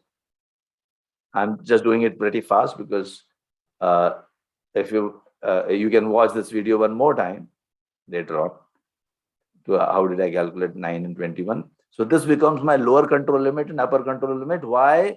Because my average is now 15 days and standard deviation is 2 days. Okay. Now this is a tectonic shift in the process. Earlier, your process was operating within what? Your process was operating within 35 to 65 days for the last 5 years. And now you are making it, to make it operate within 9 days to 21 days, you will take effort. And that is why you need a DMAC project. It is not going to happen so easily, my dear friend. You have to take DMAC project, and that is why DMAC project is for long-term problems. You cannot apply DMAC project for the special causes. Some problem happened and you think of applying. No, long-term problems. Okay, up to here you are with me, right? Now, is it complicated? Please let me know. If it's complicated, I'll make it simple, like, and then I will. Are you with me still? You are with me? Okay, that's great. You're still. Oh, you are intelligent people. Then I can further complicate. Oh, I'll further complicate. Okay, so now I need to.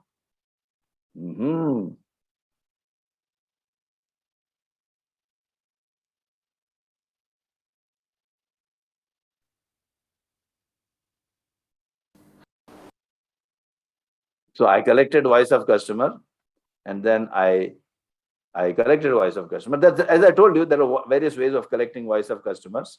So you can collect voice of customers by various methods. There are 2-3 methods: reactive and predictive, and you have to translate whatever the customer is telling you. You have to translate. You have to translate whatever the customer is telling you to a measurable. Once you have identified your customers and outputs from the SIPOC, now it is time to collect VOC, that is voice of customers. So you have to go to the customers and ask, how do you feel about my product? How do you like my product? Or how do you, what's your opinion about my services? There are 2 ways of collecting the voice of customers. One is reactive systems and another one is proactive systems. Reactive systems means information comes to you whether or not you take any action, like for example, customer complaints. And in proactive systems, you need to put effort into gathering the information. So let us take some examples of reactive systems. Reactive systems examples could be customer complaints, technical support calls, claims, credits, contested payments, product return information, problem or service hotlines, customer service calls, sales reporting, warranty claims, web page activities, etc. And particular products or services. Benchmarking. Ways comment particular products or services. Examples include direct customer observation, interviews, focus groups, surveys, comment cards, data gathering during sales visit or calls, market research, market monitoring, and benchmarking. So here also we collected the voice of customer, as I told you. It is taking too long to recruit the right candidate. I translated into a measurable characteristic, and the recruitment time is the CTQ, critical to quality characteristic. It goes into the project charter. I make a project charter. Okay. I made my project charter. Recruitment cycle time is around 50 days, and I would like to reduce it to 30 days or less than 30 days. And if I am able to do, I'll save some good money. That completes my define phase. And in the measure phase, I collect the data, make histograms, make control charts, and get the sigma level. Now, please remember, there is a relationship between Y and X. The measurement on the output, we call it as Y, and the measurements of inputs and processes, we call it as X. And I told you already, you can measure everything. You can measure CV. CV you can measure, relevant or not relevant. Budget, available, not available. Either attribute or continuous. You can measure each and everything. Time taken to recruit, interview the candidate. Time taken to develop the mobilization plan. Everything can be measured. Okay, once you know this, coming back, now I'm confident. And in the measure phase, I collect the data. Not only on the Y, because these are the symptoms. like errors, mistakes, delays, customer complaints. These are all delays, times. These are all symptoms of the problem. The root causes lie somewhere here. So you have to do a root cause analysis. Y is function of X. Y is the effect, X is the cause. You go to the doctor doesn't treat your symptom. Go to the doctor, you tell, I'm having fever. The CTQ for the doctor is the temperature, body temperature. He measures your body temperature. And after that, he doesn't try to reduce the body temperature. He will not tell you to sit in the refrigerator for 5 minutes and come out. He will actually collect the data about your X factors. He will draw a cause and effect diagram, fishbone diagram, Ishikawa diagram. That's what we say. Okay. So let us learn about basic statistics. I've already covered that part. So we learned about basic statistics. I collected the data. And once I collected the data, I also define what is the defect from customer's perspective. And here, any defects, anything which is going beyond a particular time is a defect. I make the histogram and I also calculate sigma level. Now, I will not be going into the details of sigma level calculations in yellow belt, but just to tell you, higher the sigma level, better is the process. Lower the sigma level, you are creating more defects. So what you do, you collect DPMO, we call it as DPMO, defects per million opportunities, and convert into a sigma level using some calculation, which is beyond the scope of yellow belt discussion. But just remember, as your sigma level increases, it's like something like, you treat like this. Defect is this. Sigma level, like at 6 sigma, you have like very few defects. At 5 sigma, you have more defects. At 4 sigma, you have more defects. At 3 sigma, you have further defects. And 1.5 sigma, you have almost 50% defects. So as your sigma level increases, your quality increases. At 6 sigma, you are at producing just 3 defects in 1 million opportunities. Okay, now coming back, my recruitment, I really need to improve. So now I need to make a cause and effect diagram. Okay. Once we have collected the data in the measure phase, now it is time to analyze. After all, we have collected the data to analyze and get the root causes. How would you do that? You can follow 2 doors, process door and data door. In the data door, generally you start with a cause and effect diagram, then move to control impact matrix, then maybe you would like to do the root cause analysis using 5Y techniques, or you can move on to the Pareto analysis and get your vital few. Once you have got the root causes, you can validate them using box plots and scatter plots.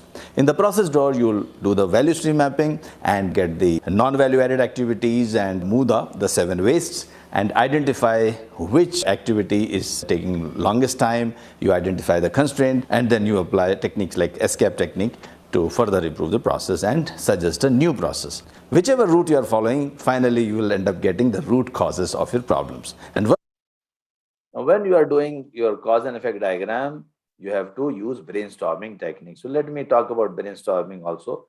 You have to follow some basic rules of brainstorming. So sometimes it's simple topic, but people overlook. So please have a look at that as well. That should not be ignored. First, the purpose of brainstorming should be clear to everyone who is participating in the brainstorming. So it's better to give them the topic, tell them what exactly is the purpose of brainstorming in advance. Participants should be from the process or may not be from the process. You may also like to invite the people from other departments to get a fresh perspective. You should also have a facilitator. Facilitator is generally the person who is not participating in the brainstorming. Means he's not participating in generating the ideas, but he or she is facilitating the whole session.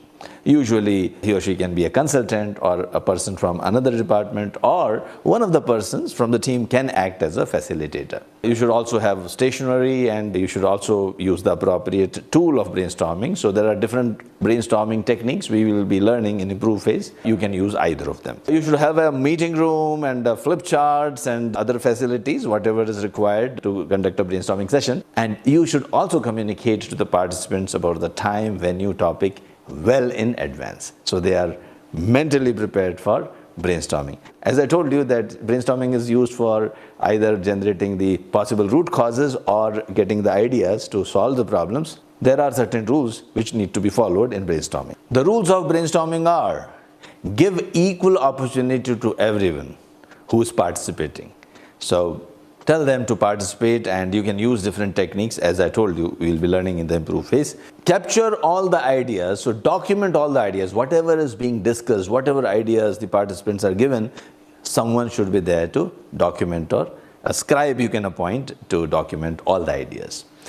Leave your designation and ego along with your shoes outside the meeting room. That means don't think that if you are senior, your idea carries more weightage. So obviously this ground rule should be very clear to everyone, and everyone should be encouraged to give an idea, and everyone's idea should carry equal weightage. There should be a non-threatening environment. When people are giving ideas, they should not be afraid of giving ideas. So you should create an environment where people should be encouraged to give the ideas. Also, we should ensure that wherever the brainstorming is taking place, there should not be any disturbance, so people are focused on brainstorming. Sometimes people might deviate from the topics. There is a tendency that some important issue crops up during the discussion. So at that time, you can always create a parking lot saying that, well, this idea or this issue is very, very important, and we can park it to be discussed after a while once we complete the brainstorming on this particular topic. We should encourage people to fantasize freely. We should not put brakes on our thoughts. So you can give some out-of-the-box ideas, you can give some wild ideas, and if people are giving you wild ideas, they should be encouraged.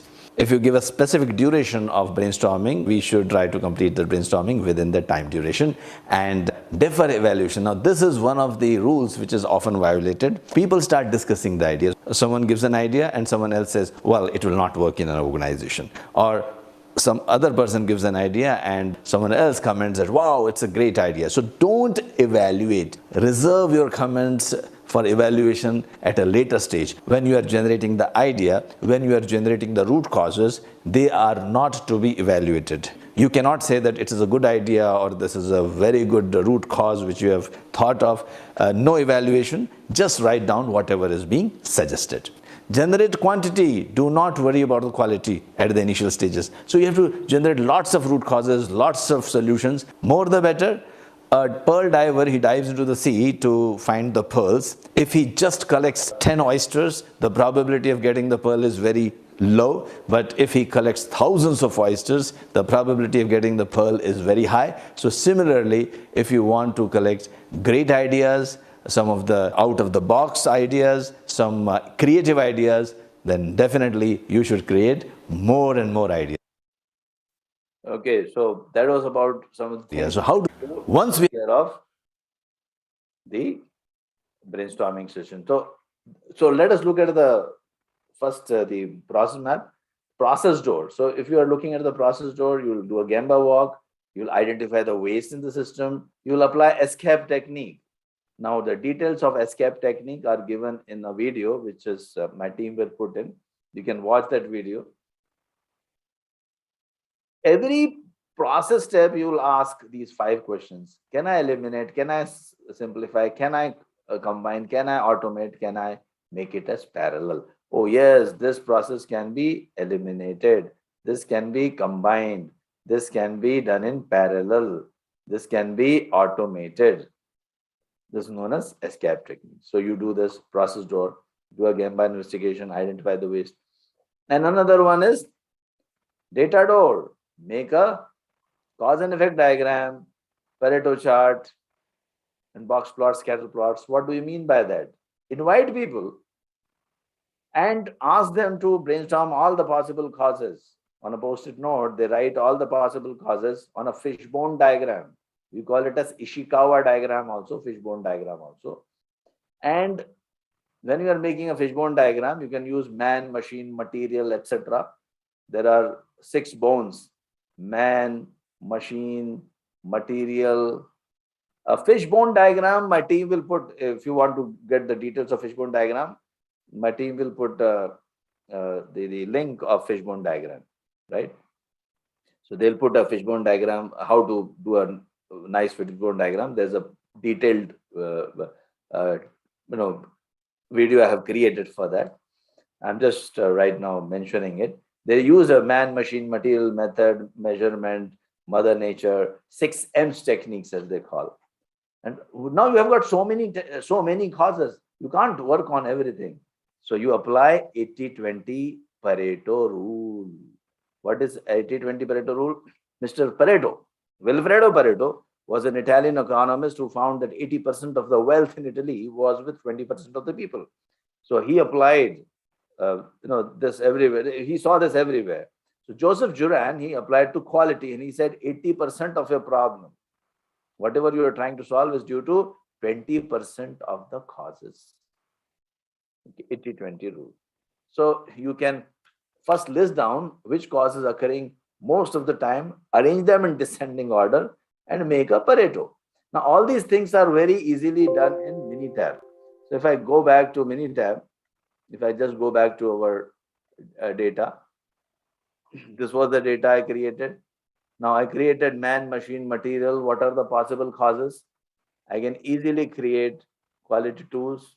I can do a cause and effect diagram, and I can create a Ishikawa diagram or fishbone diagram very easily. Once I do that, then I collect the data. How many times each cause is occurring? So I've got all these reasons. I collected samples of like 50, 60 delayed recruitments, and every time I assigned a reason. And you can see that there are lots of reasons I found. Now, which reason is occurring most of the time? Well, we have Pareto to our rescue. It will count the reasons for you. It is telling assessment time is taking most, occurring again and again, more frequently occurring. In the descending order, it is putting, this is a bar chart, is in descending order. And the line which we are seeing is the cumulative line. Cumulative line means the first 2 together are responsible for 57%. The first one is responsible for 34%. Second one is responsible to 23%. Third one is responsible for 15.8, 10.5. So first 3 to 4 are responsible for 80% of your problem. So I got my root causes and I'll work on it. Okay. Then there are some advanced tools also. Let me talk about that. But before I go to advanced tools, a lot of people are asking about, so I'll answer your questions about training programs. You want to enroll for our trainings? Well, okay, some people are telling that, can you please tell us how to attend the training? You are in a hurry or what? Okay, if you are interested, I'll just, okay, let me just tell you about, I'll continue with my training, but those, I think some people are in a hurry. So if you want to attend my training programs, definitely, if you, let me ask you a question. Let me tell at this, okay, let me take a poll at this point of time. Are you interested in attending a training program and become a real valuable person in your organization? And would you like to get certified, which is worldwide certification, recognized word certification, everywhere it is recognized. We are very, very widely recognized organization in this world.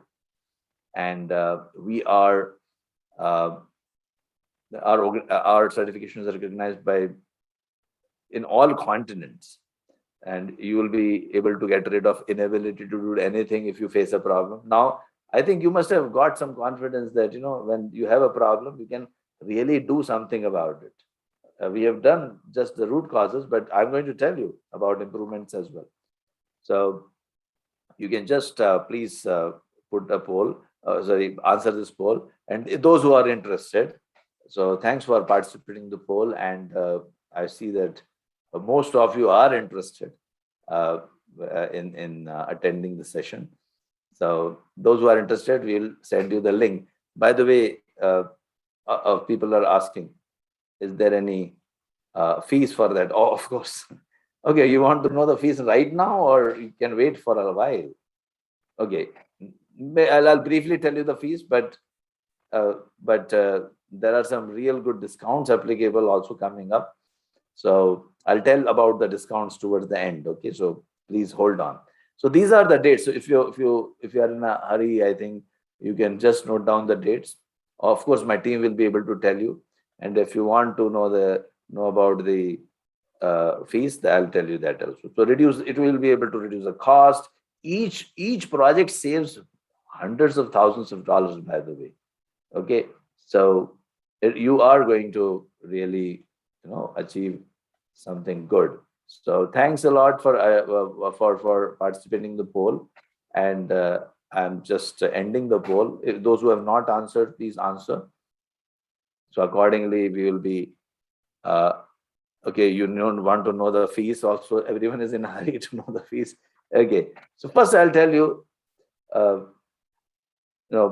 You will be able to see this. These are some of the customers who have talked a lot about us, about the programs.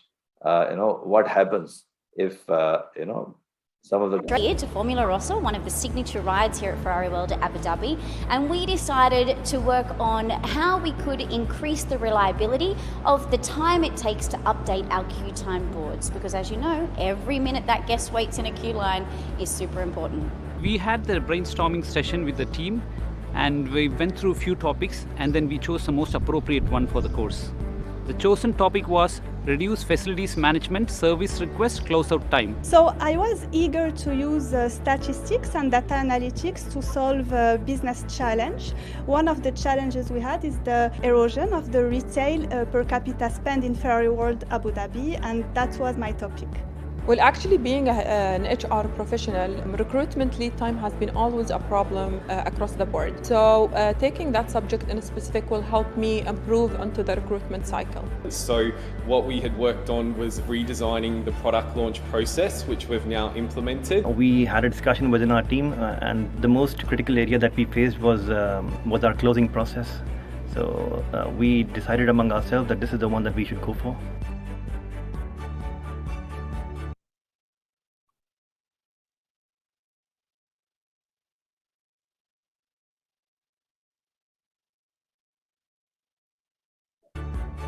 Yeah, the course that we did was a week-long online facilitated course.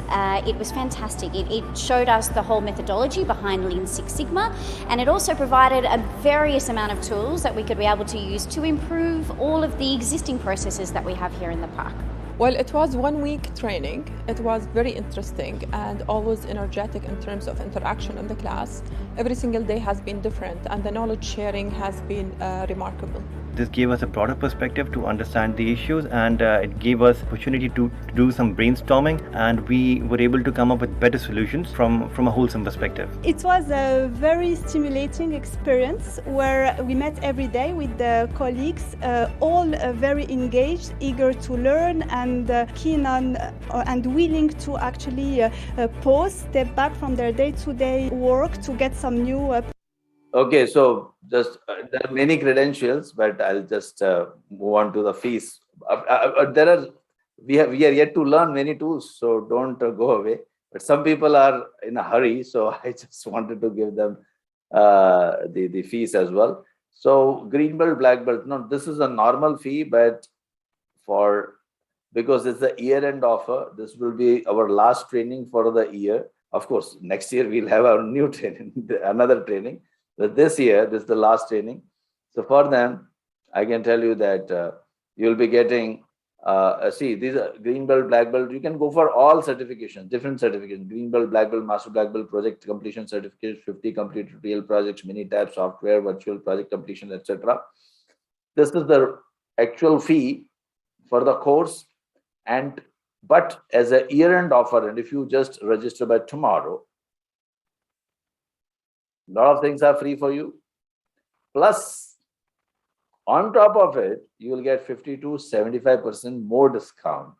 I'll talk about that a little later. First, let me complete the full yellow belt training. So I hope some of those who kept asking me in the chat box that what is the fee and what are the training dates. It's just for your information. So you can even go for much more discounts than what is listed here, and you can always register. So my team will put a link here if you want to register for the program and know about the details of our discounts, etc. You can always put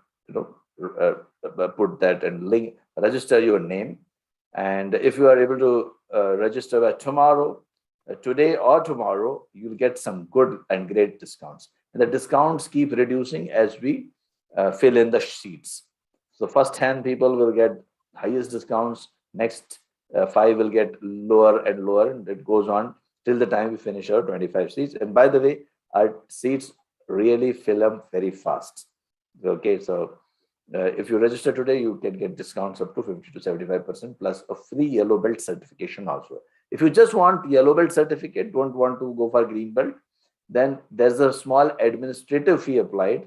You can just pay that administration fee, and that's something equal to what you will pay to for a lunch in a restaurant. It's very, very minimal.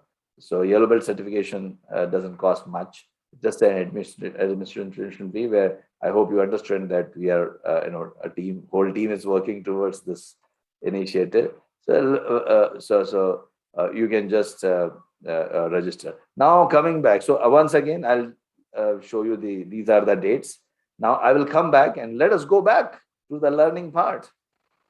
So I hope some of you who kept asking me the questions about the training dates and the fee, they've got the answers.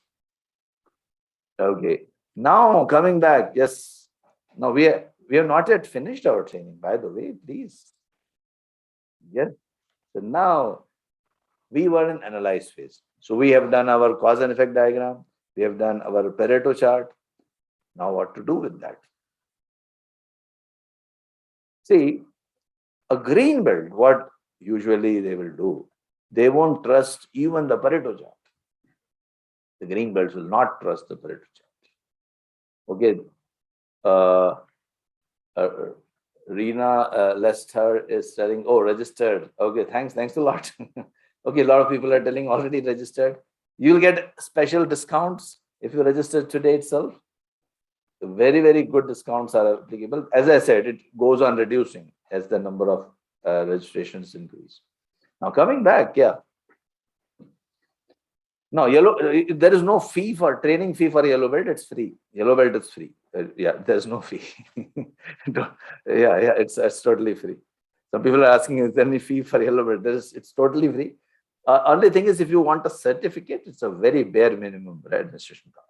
Okay, so Pareto chart. And sorry, I'll not be answering any administration question. You can write in the chat box. My team will answer, right? My team can take care of that part. Yeah. So Pareto chart. Now I have got some root causes with me. Now I can further validate those root causes using box plot and scatter plots. So when to use box plot and when to use scatter plot. So right now, I hope you understood. Histogram is to be used when it is data is continuous. Pareto chart to be used when the data is attribute. I hope just now I showed you. I hope you understood this part. But when I want to establish a relationship between X and Y, like for example, this is the Y, this is an X factor, and Y is continuous and X is continuous. So both are continuous and continuous. I will use scatter plot, like is the approval time or is the response time of the department manager, is it impacting my recruitment time? I will use a scatter plot. Both are continuous data, isn't it? Both are continuous data. I will use a scatter plot.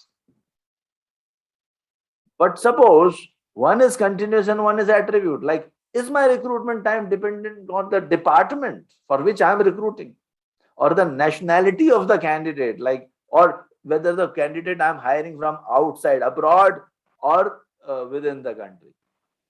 Does it impact? So this outside the country, within the country, department, A, B, C, these are all attributed. So I can't use scatter there. I'll use box plot. Let me explain to you. It will be a good idea if I take you to the whiteboard first. So when I have got the data set, which is continuous and continuous,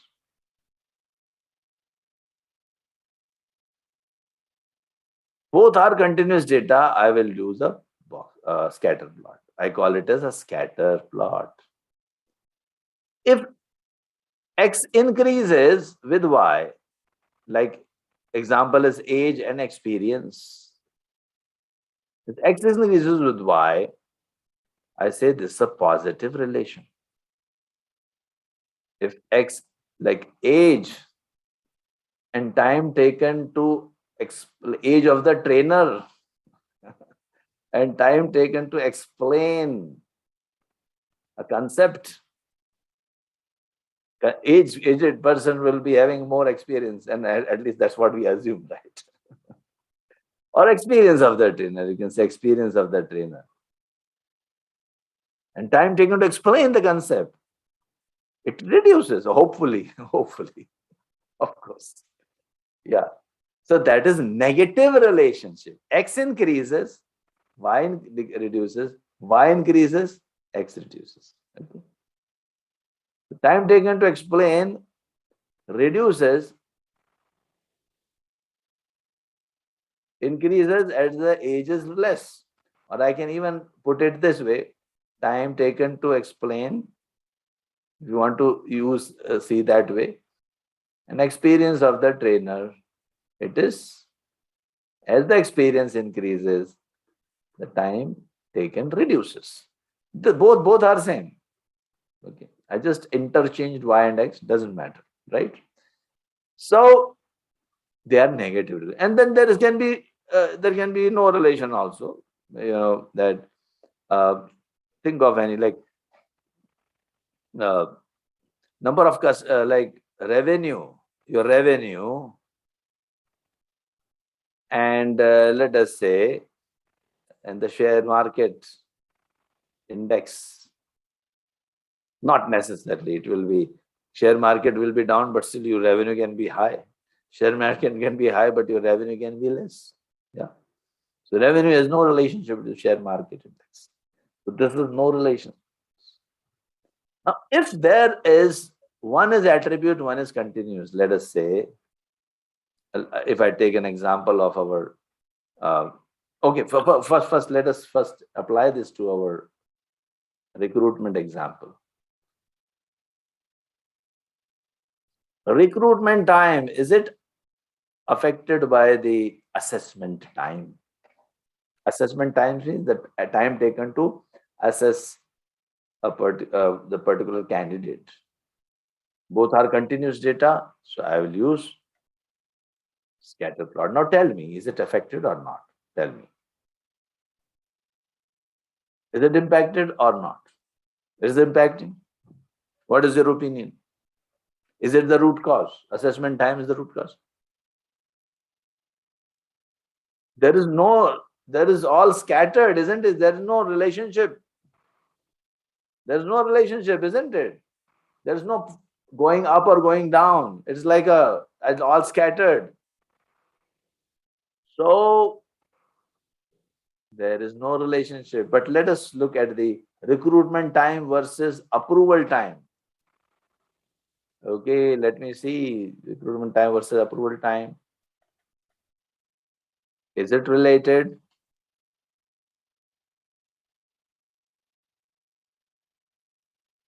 Tell me, what do you think? Is it related? It is related. And is it positive or negatively related? Like approval time increases, recruitment time increases. Is it positive or negatively related? Can you please tell me that? Great. Oh, you are great. All of you have given the right answer. It's positive, means one increases, another increases, right? Okay. So assessment time is not the root cause and approval time is the root cause. Now let us look at the recruitment time and job description availability. Is it affected or not? Now, recruitment time and job description available or not available? Available, not available. When it is available, time taken is less. When it is not available, time taken is high. We can, we call this as a box plot. Actually looks like a box, so we call it as a box. What do you think? Job availability, is it impacting or not? What is your opinion? And suppose this was the case.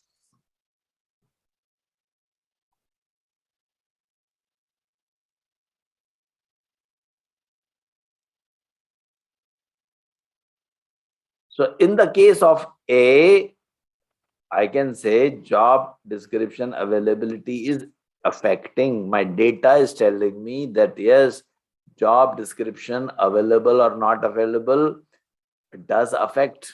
But here, job description availability is not impacting. Are you getting it?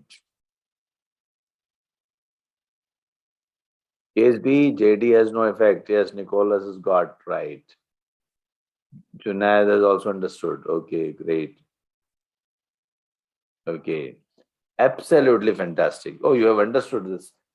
See, actually, I spent half an hour on box plot in my session in Greenbelt. If you're understanding so fast, I can finish my Greenbelt in 1.5 days to 2 days. No, but you have to attend 3 days training.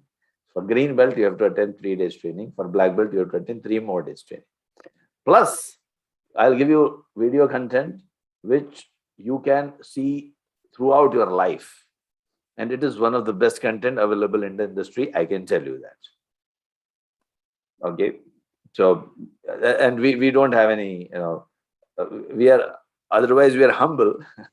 It's not like we are boasting a lot, but as a team, I can tell you our whole team is highly dedicated team, and we are in and out when it comes to Lean Six Sigma and project management. We are a completely devoted team of individuals and professionals who are really working hard to deliver you excellent material. Okay, so this, if I just apply it to my recruitment time and let us say job description availability, I will do a box plot. And box plot will indicate whether job description availability is affecting or not. Yes, it is impacting. It is impacting. But how about the type of hiring, whether it is expat or type of hiring, expat, local, or there's one more type for this organization, shareholder. So, well, it is not much. Not much. So type of hiring is not really the root cause. It is affecting. So we are not saying it's not impacting at all, but it's not the root cause. So focus, don't focus, say, focus is the key. You have to be very, very careful, You have to focus on the root causes. Now coming back. So I've got my rules of analysis. I've got different techniques I can use. There are different techniques like 635 technique, where you can use, which you can use to generate. My 635 technique, my team will put the link. You can always watch those links. How to conduct a 635. 6 ideas are, so we have got 6 people writing 3 ideas in 5 minutes. And we can generate 108 ideas in just 30 minutes. How? My team will give you a link. You can watch that video and that will be that will help me to take more topics here. Now in the improvement, we have generated lots of ideas, lot of solutions, and for each root cause, now we have generated a lot of solutions. And now I'm not going to describe those solutions; they're specific to that organization. But after that, once you have generated those ideas and solutions, now you are looking at controlling the process. Controlling the process means what? Now I'm interested in controlling the process. What do you mean by controlling the process? Controlling the process means I would like to sustain the gains. Whatever gains I have made, I would like to sustain for a long, long time. Right? How? By now making people aware of the new process, because I've changed the process. I would like to train the people and make control charts on the process and finally prove to the world that yes, I have really improved. So before it was taking 50, now it is taking 26 days. And a final control chart with every CEO would like to, will love to make or to see is this one.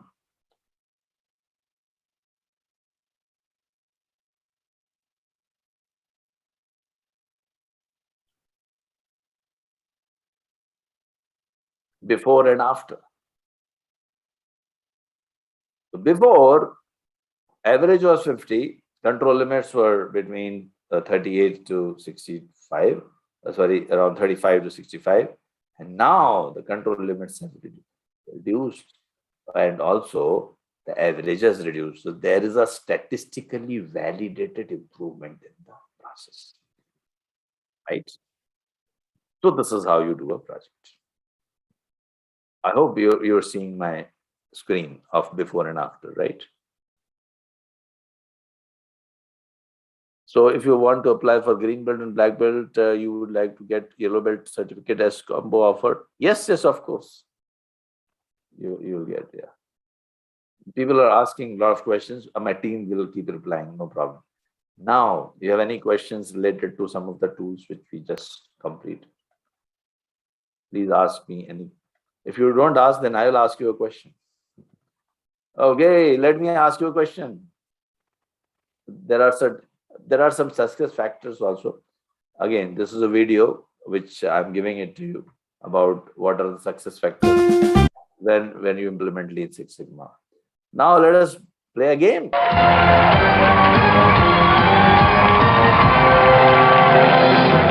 So ladies and gentlemen, here is your chance to become a millionaire. Let's play. Here we go. First question. The first question for $10,000 is here on a screen. Which of the following is not a deliverable of DMAC phase?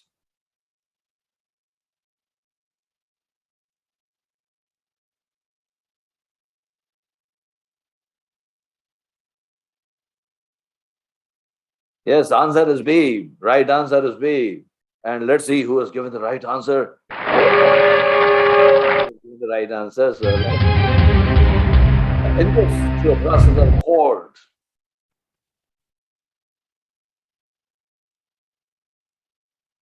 Yes, the right answer. Absolutely. A lot of people have answered the questions. Output of the process is, well, I will not go further because I've got, now I'd like to take some questions also. Let me take some questions. Your question. You're right. So I'll just proceed further. So now you have reasons to collect the data. You have graphical tools also. And now you have learned some advanced statistical tools, and they're not a nightmare. We teach you a lot of advanced statistical tools in our green belts and black belts. So I'll share some projects. So if you specifically want to know about some industry, I'll be happy to share. Okay, let me share till the time you're asking questions. Let me tell you how to implement Lean Six Sigma in an organization. So first, we identify the projects in an organization. Then we make a steering committee, and we assign the top performers and green belts and black belts. Person like me will train the green belts and black belts. We identify the champion or the sponsor, who's the head of the department typically, and so they will all together. This whole ecosystem makes the things happen. I generally prefer to train the senior management in the simple tools and techniques. Like for example, this organization in Europe, I'm conducting a half a day. We played a game just to convince the senior management that these tools really work. I gave them some job and they were not able to complete without errors. And then after that, I taught them some of those tools and techniques I just taught you. They were able to complete the job faster without mistakes. So these are some of the ways, we generally try to convince the senior management. We call it the champions training. So champions training is the senior management way. Once they have done, then we conduct I'm giving examples from various other organizations. So we have got recruited, we have got green belts who have been nominated by the department heads. They come to the training sessions. Now, right now, I am describing the top-down approach. Now, there's a bottom-up approach. Like people like you get trained. You yourself get trained as green belts and black belts, and then you can apply these tools and techniques to improve your processes, show good results. And in this case, you will be the one who will be most benefited, along with, of course, the organization. But if the whole organization wants to get benefit from the initiative, they should do it in a bigger, larger way, the way I'm explaining. So either way, top-down approach or bottoms-up approach, both are okay. Bottoms-up approach, individuals get trained, like people like you would come to my trainings and they'll get trained. And top-down approach will be, I go to the organization, or an organization nominates 5 to 10 people along with the projects. They need to complete the project. So these are the people who have just joined in. 1, 2, 3. Anti-Muda. And your slogan, 1, 2, 3. Green air, go! 1, 2, 3, 4. Let's go green! Let's go green! Let's go green! We are the champions! We are the team! Wow! Yay! Well done! And your team name, 1, 2, 3. Hola Squadra! So that's what it is. So people join the training, then they they learn tools and techniques. Once they learn tools and techniques, they complete the project. Well, we have Alex with us, and he has done excellent Lean and Six Sigma projects in National Healthcare Service. In and, UK. in So hospitals. UK National So Healthcare Alex, Service. would you like to tell us something about it? Hello, I'm Alex Wells, Head of Service Improvements at the Royal Liverpool University Hospital. I've been really fortunate to present today on how us as a trust are using Lean and Six Sigma principles to deliver better care for our patients. I've presented today on a lot of the work that we've done around how we've improved patient outcomes, reducing mortality, improving length of stay, and also talked about how we can actually realise some financial benefits from that. Over the past 2 years, we've been really fortunate that we've done some good work, and it's actually delivered us £2 million worth of quality efficiencies through delivering better patient care. So anyway, we've got lots of banks. Hi, my name is I'll not go showing but the organization sometimes they take a long-term view. They 5 to 10 year journey. My name is Mohammed Al-Bayati. I'm the CEO of NAPL. Through Anexas, Mr. Amitabh has teach me and more than 1,000 employee of NAPL, Six Sigma and Lean processes.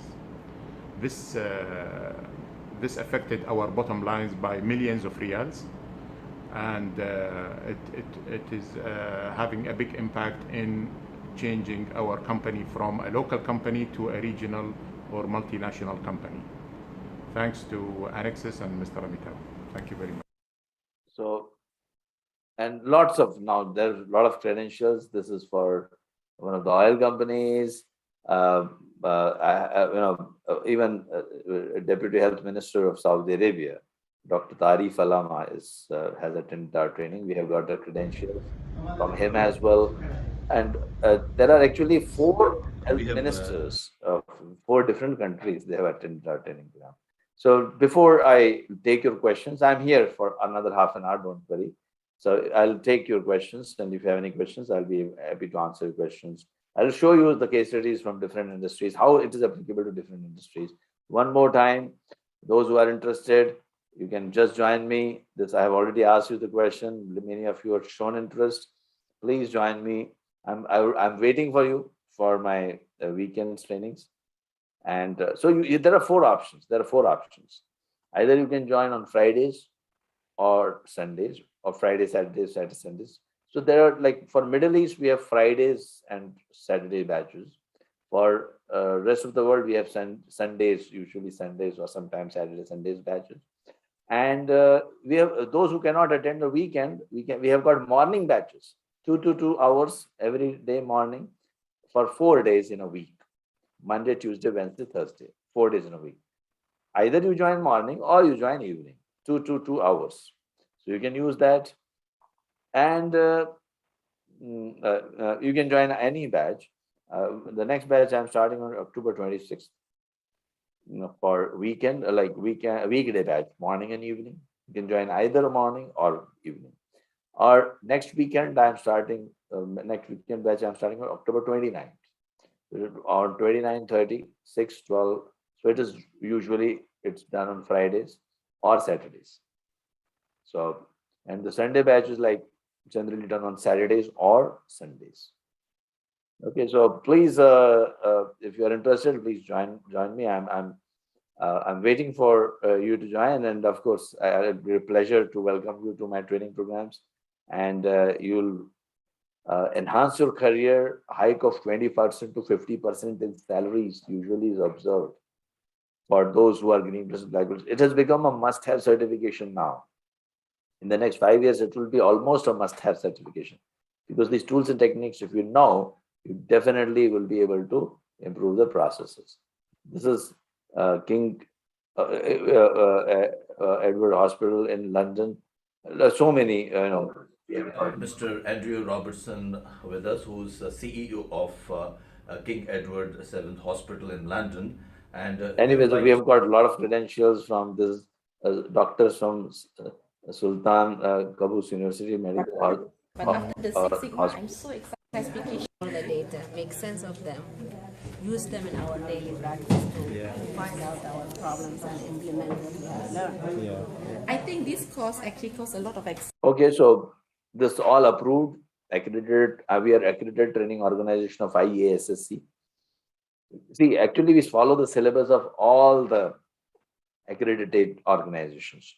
So once if your organization has got a specific accreditation requirement, or somewhere they want to pass their own exam also. Some organizations have got, like, to become a black belt, you have to pass our own exam. You will be able to pass any exam in the world.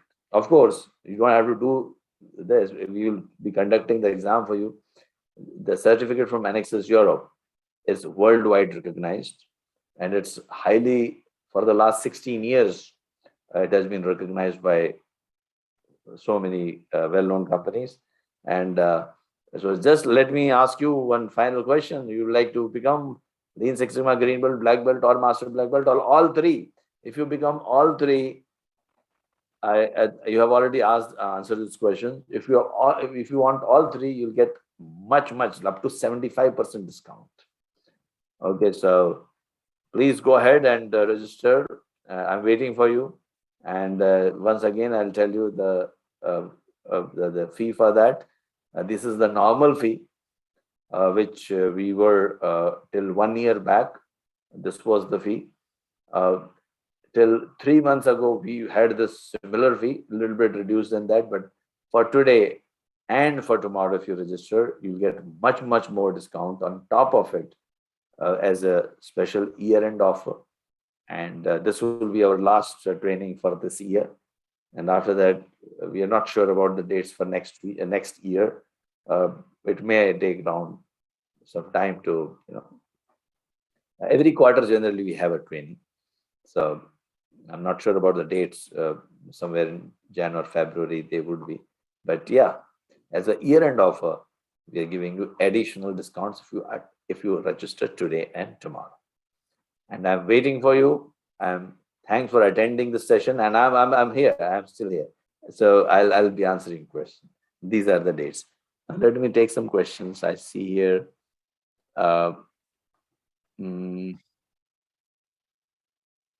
Okay. I've seen people applying Pareto on continuous data. Is that completely incorrect? No. It is correct. You can apply Pareto on continuous data also. For attribute data, you have only Pareto. Continuous data also. See, continuous data in what sense? If you're talking about the frequency table, then it is okay. Please understand that point. It requires good explanation. It's a good question, by the way. But when I'm talking about the counts is the attribute data. So for attribute, definitely Pareto.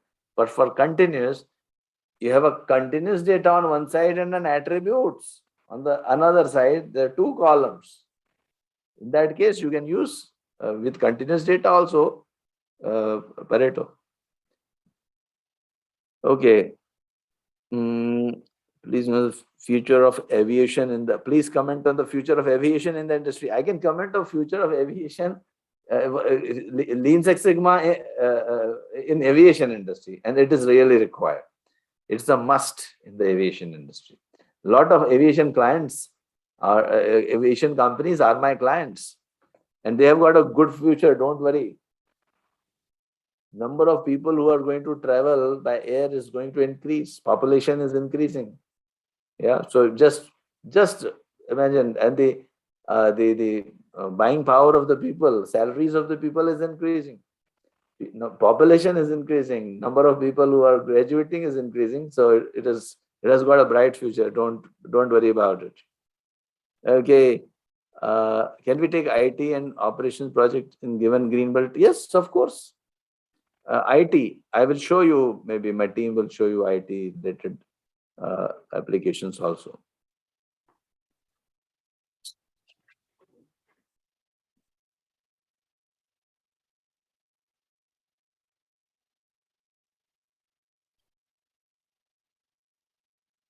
Okay, now let me look at the. So my admin related questions will be answered by my team. I will answer the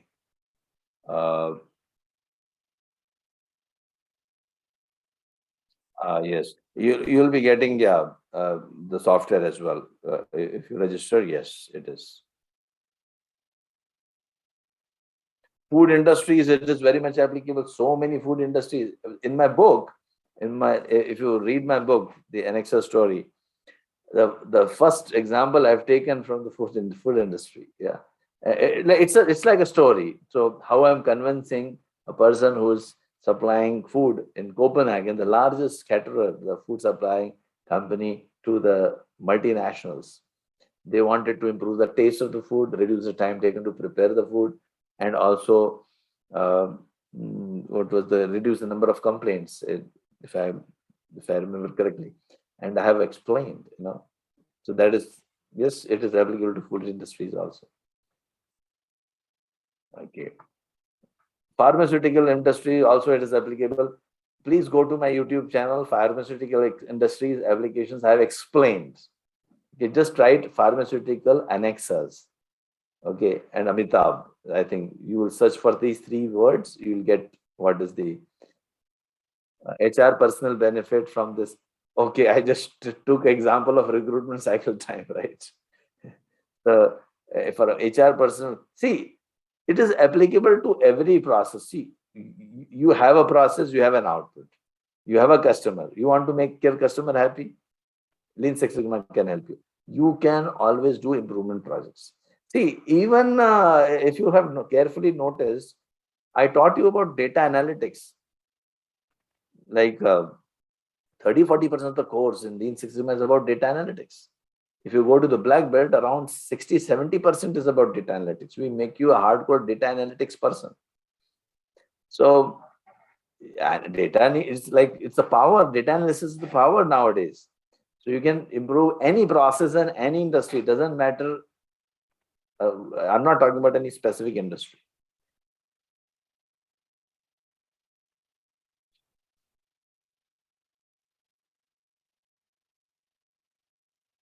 Okay.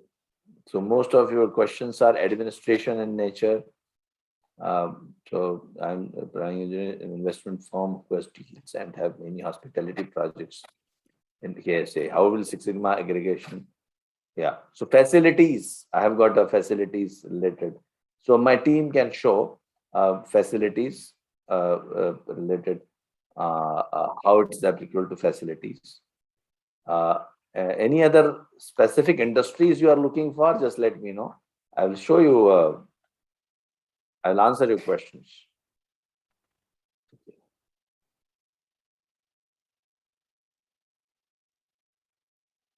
So can you please play the record of facilities, or I have actually, I think I have got the record there. So let me pull out.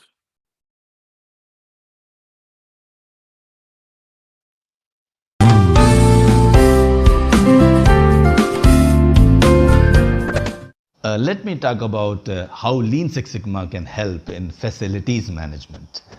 What is the facilities management? It comprises of a range of disciplines and services to ensure the functionality, comfort, safety, and efficiency of a built environment like real estate, infrastructure, buildings, and even grounds.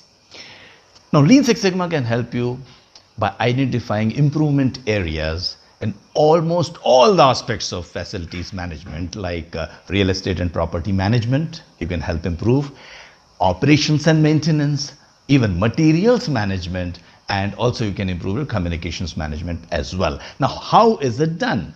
This is done by the employees of the organizations. They are trained as green belts and black belts, and then they are given improvement projects.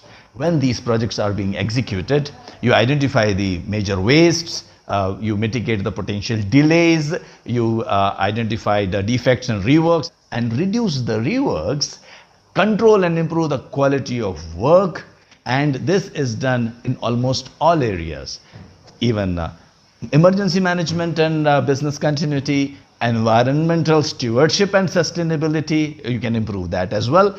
And also drastically improve your project management, because a lot of delays in the project implementation can be reduced using Lean and Six Sigma projects. So in various ways, Lean and Six Sigma can help you in facilities management.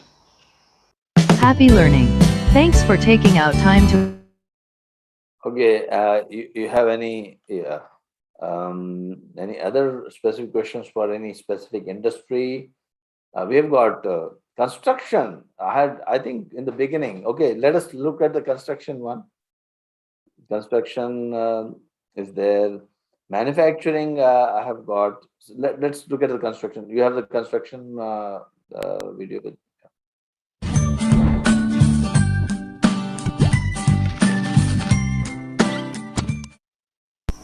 There are so many stakeholders in construction industry: the customer and the users of your building or construction, the project organization, the contractors, and the staff at the construction site. Lean has something for everyone. Of course, our primary objective is to satisfy the customers, both external and internal, so you can reduce the project delays and quality defects in your organization. You can improve the safety of the employees at the construction site, reduce the inspection times and non-compliances, drastically cut down on the rework resulting from errors. We have even reduced the architectural designing time in many cases to almost 50% of the original time by eliminating the wastes in the process. Once a process has been perfected with the Lean methods, there are safeguards as well as checks and balances put into place to ensure that this efficiency continues through the life of a building or structure that has been constructed. In this particular industry, errors mean danger and extremely costly rework using expensive raw materials. So taking the time to eliminate errors before they happen is crucial to the success of any company specializing in constructing any type of building or dwelling. If a construction company is looking to minimize defects, then Lean course can really help the bottom line and make a huge difference. You can even combine it with Six Sigma and make it Lean and Six Sigma implementation to take the advantage of statistical tools also. The employees take up improvement projects after getting trained as green belts and black belts. They focus on identifying and eliminating any unnecessary waste in that particular system. This is one aspect of Lean certification methodology that creates great demand for certified professionals, especially true in the construction industry. A specialized Lean certification in construction will give the employees the tools they need to improve the quality of whatever they are building. Lean is a skill set that all of the leading construction companies in the world know to invest in when it comes to hire their employees. Because this eliminates the errors and also improves the quality, customers start to take notice and become loyal to the brand, knowing that they will always be able to get the best possible building at the lowest possible prices. Companies who utilize Lean methods know the importance of quality, and the quality of their employees are at the top of the list. Certified employees are a resource that construction companies are willing to invest in. This is why salaries of certified individuals are on an average significantly more than the non-certified colleagues. This also improves the overall corporate culture within a construction company. Because of the certified individuals, everyone knows their role and expectations within the company and exactly how teams need to work together to bring about the positive changes. Do share this video with your friends in construction industry and let me know on what topic I should make my next video. I am a Lean and Six Sigma certified Master Black Belt, have implemented Lean in many construction industries and would like to invite you to my Lean construction training programs. Yeah, so see, I have industry applications for almost all the industries. Yeah, so we have textiles also, we have got healthcare also, IT also, and the someone was asking for IT, right? IT, are you still there?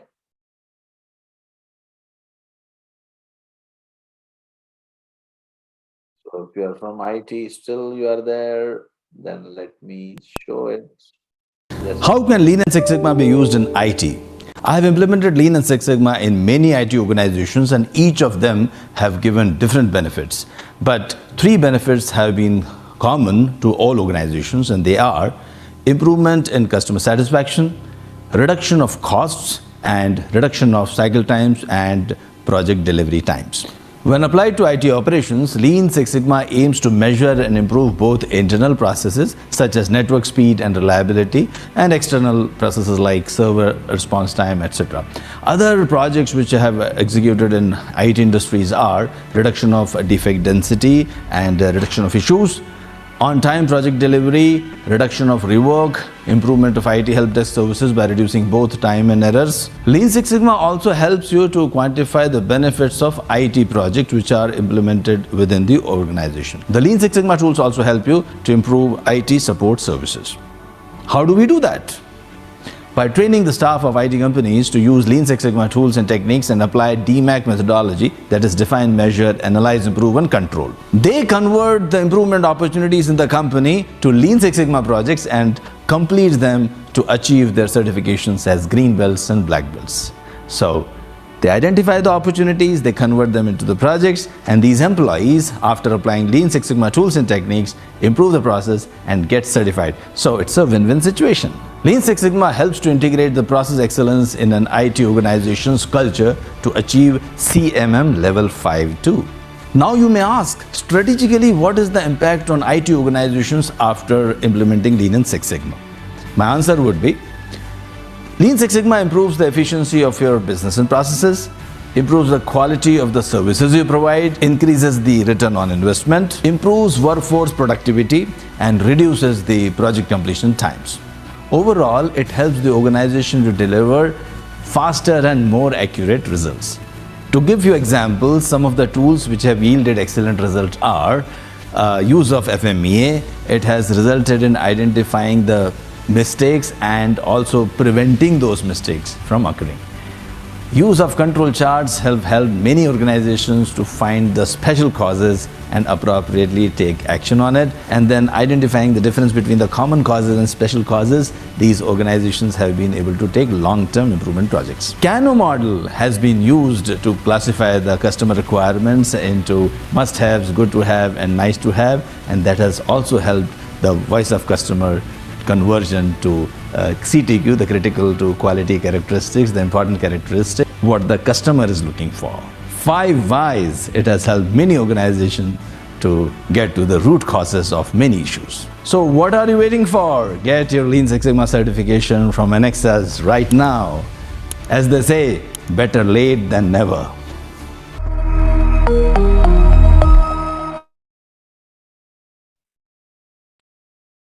So yeah, I see, I think, and just to tell you, some people are asking about our success rates of the Black Belt certification. It is 100% in the sense that we give you as many chances. See, there are 2 attempts actually we permit, and most of the people pass in 2. 99% people pass in first attempt, and the remaining generally would pass, because we prepare you well. You have got all the material, you have got, we give you mock exams also, which you can solve. See, the idea should not be passing the exam, let me tell you. In the exam, we cannot test all your strengths and skills. What is important is learning the skill, learning the tools and techniques properly. And that is what we are focusing on. Okay. So 100% will pass the exam. The certification is guaranteed. But more than that, excellent training and knowledge sharing is guaranteed. Okay, with that, I would like to thank everyone. And I'll show you some videos, more videos, which will answer your questions. Please go ahead.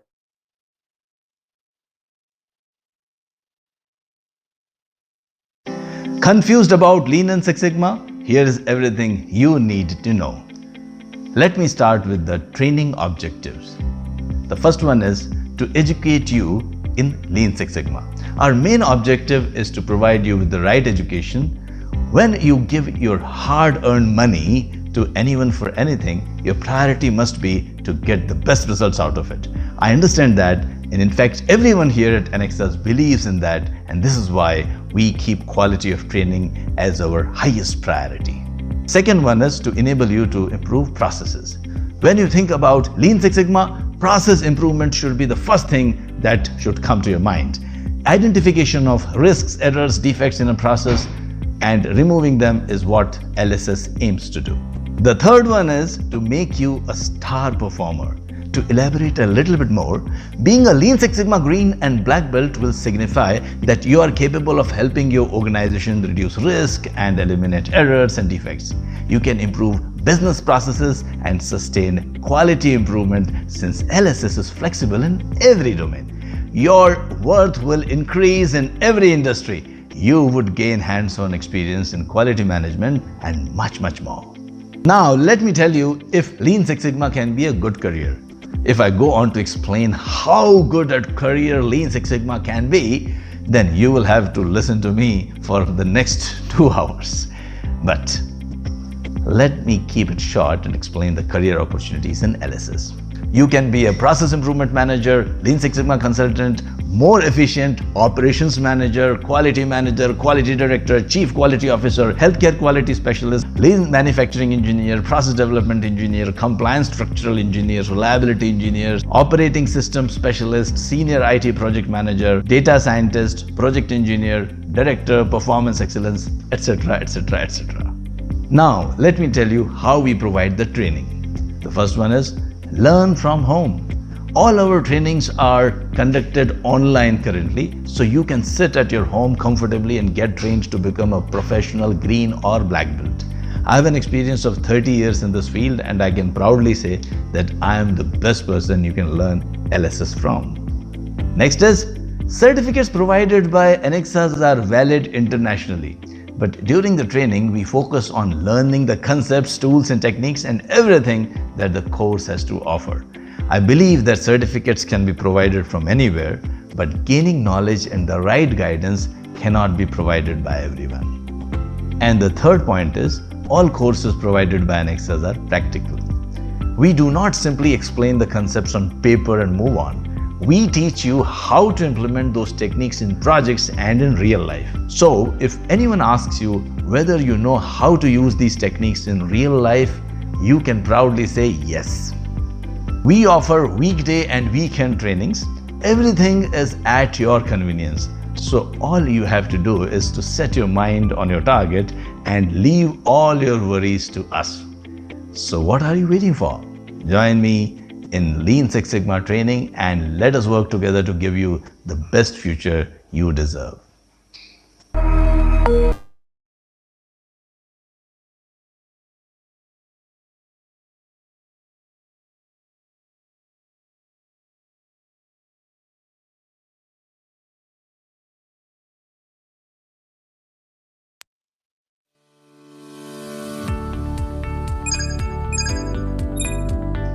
Lean and Six Sigma is an improvement methodology which reduces costs, defects, errors, cycle times and increases the customer satisfaction, resulting in better efficiency and higher profits. In short, it does whatever a CEO or a shareholders want.